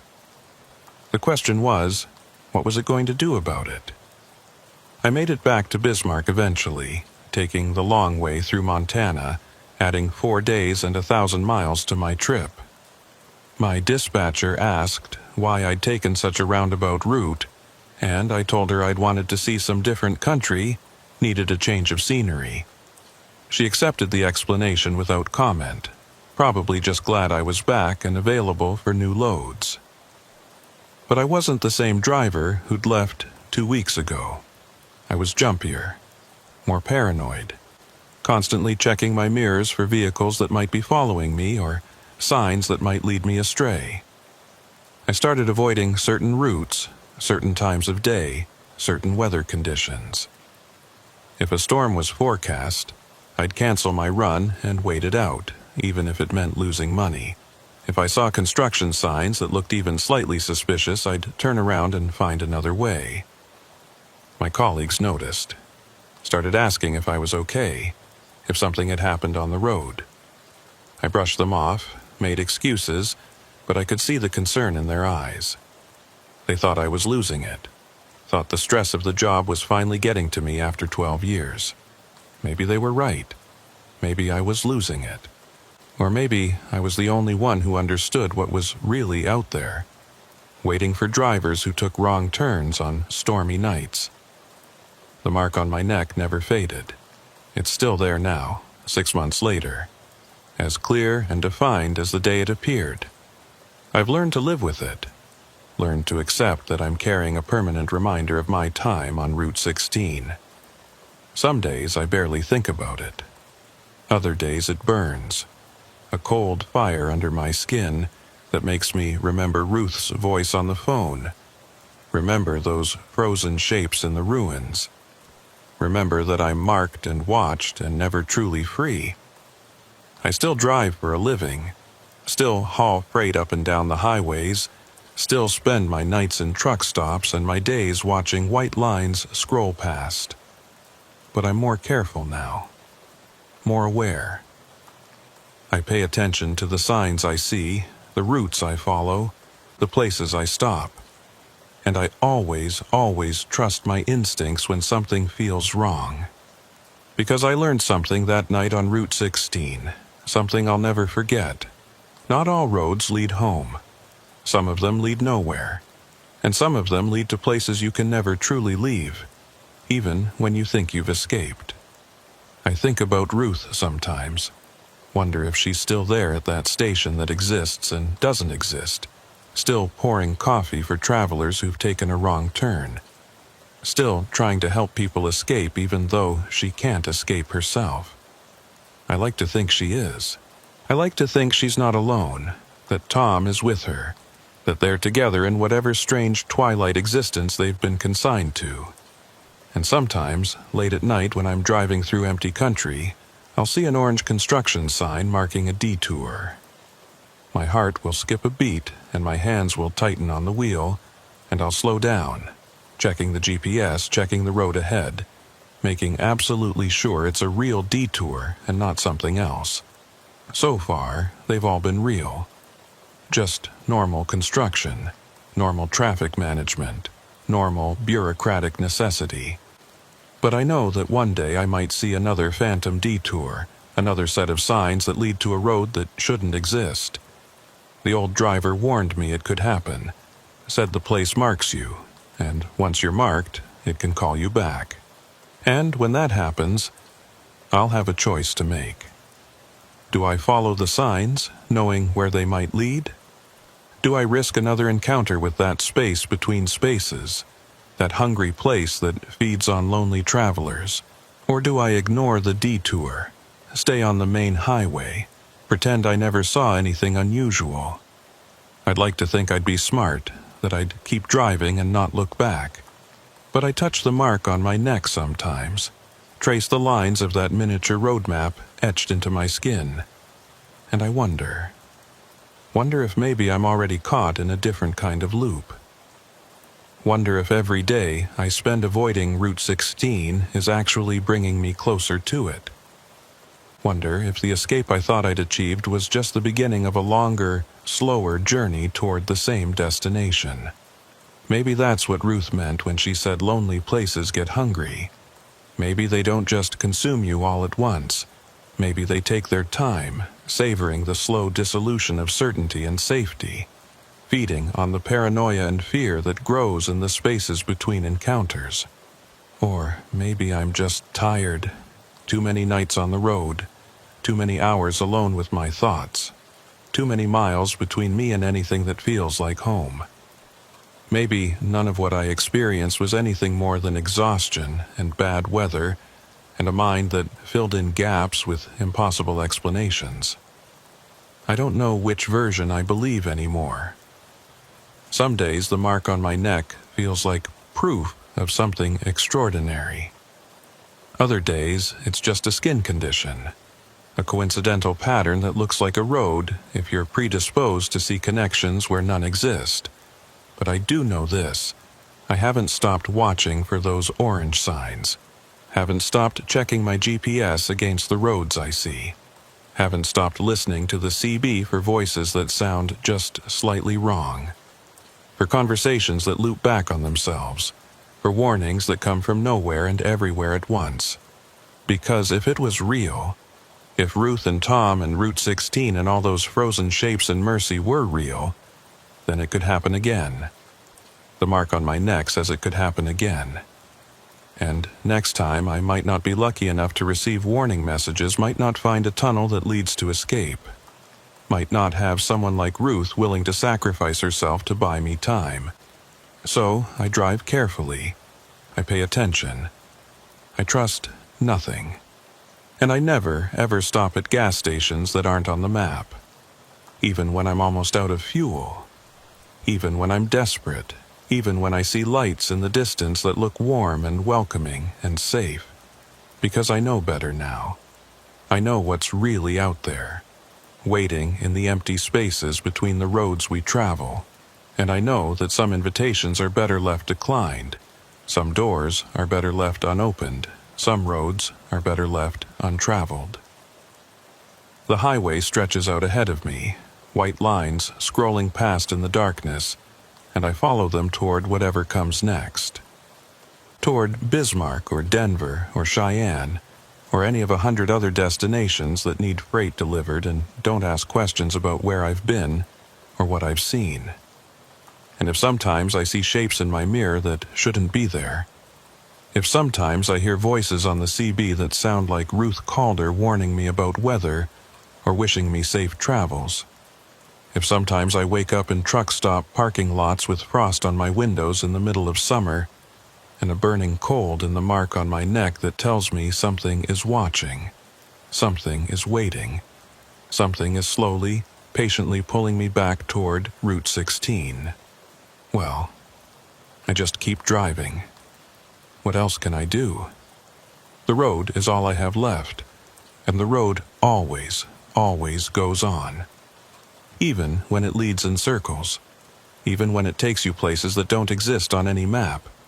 Even when you realize, too late, that escape was an illusion and the real journey is just beginning. I touch the mark on my neck, feel the cold fire burning there, and I wonder how much longer I have before it calls me back.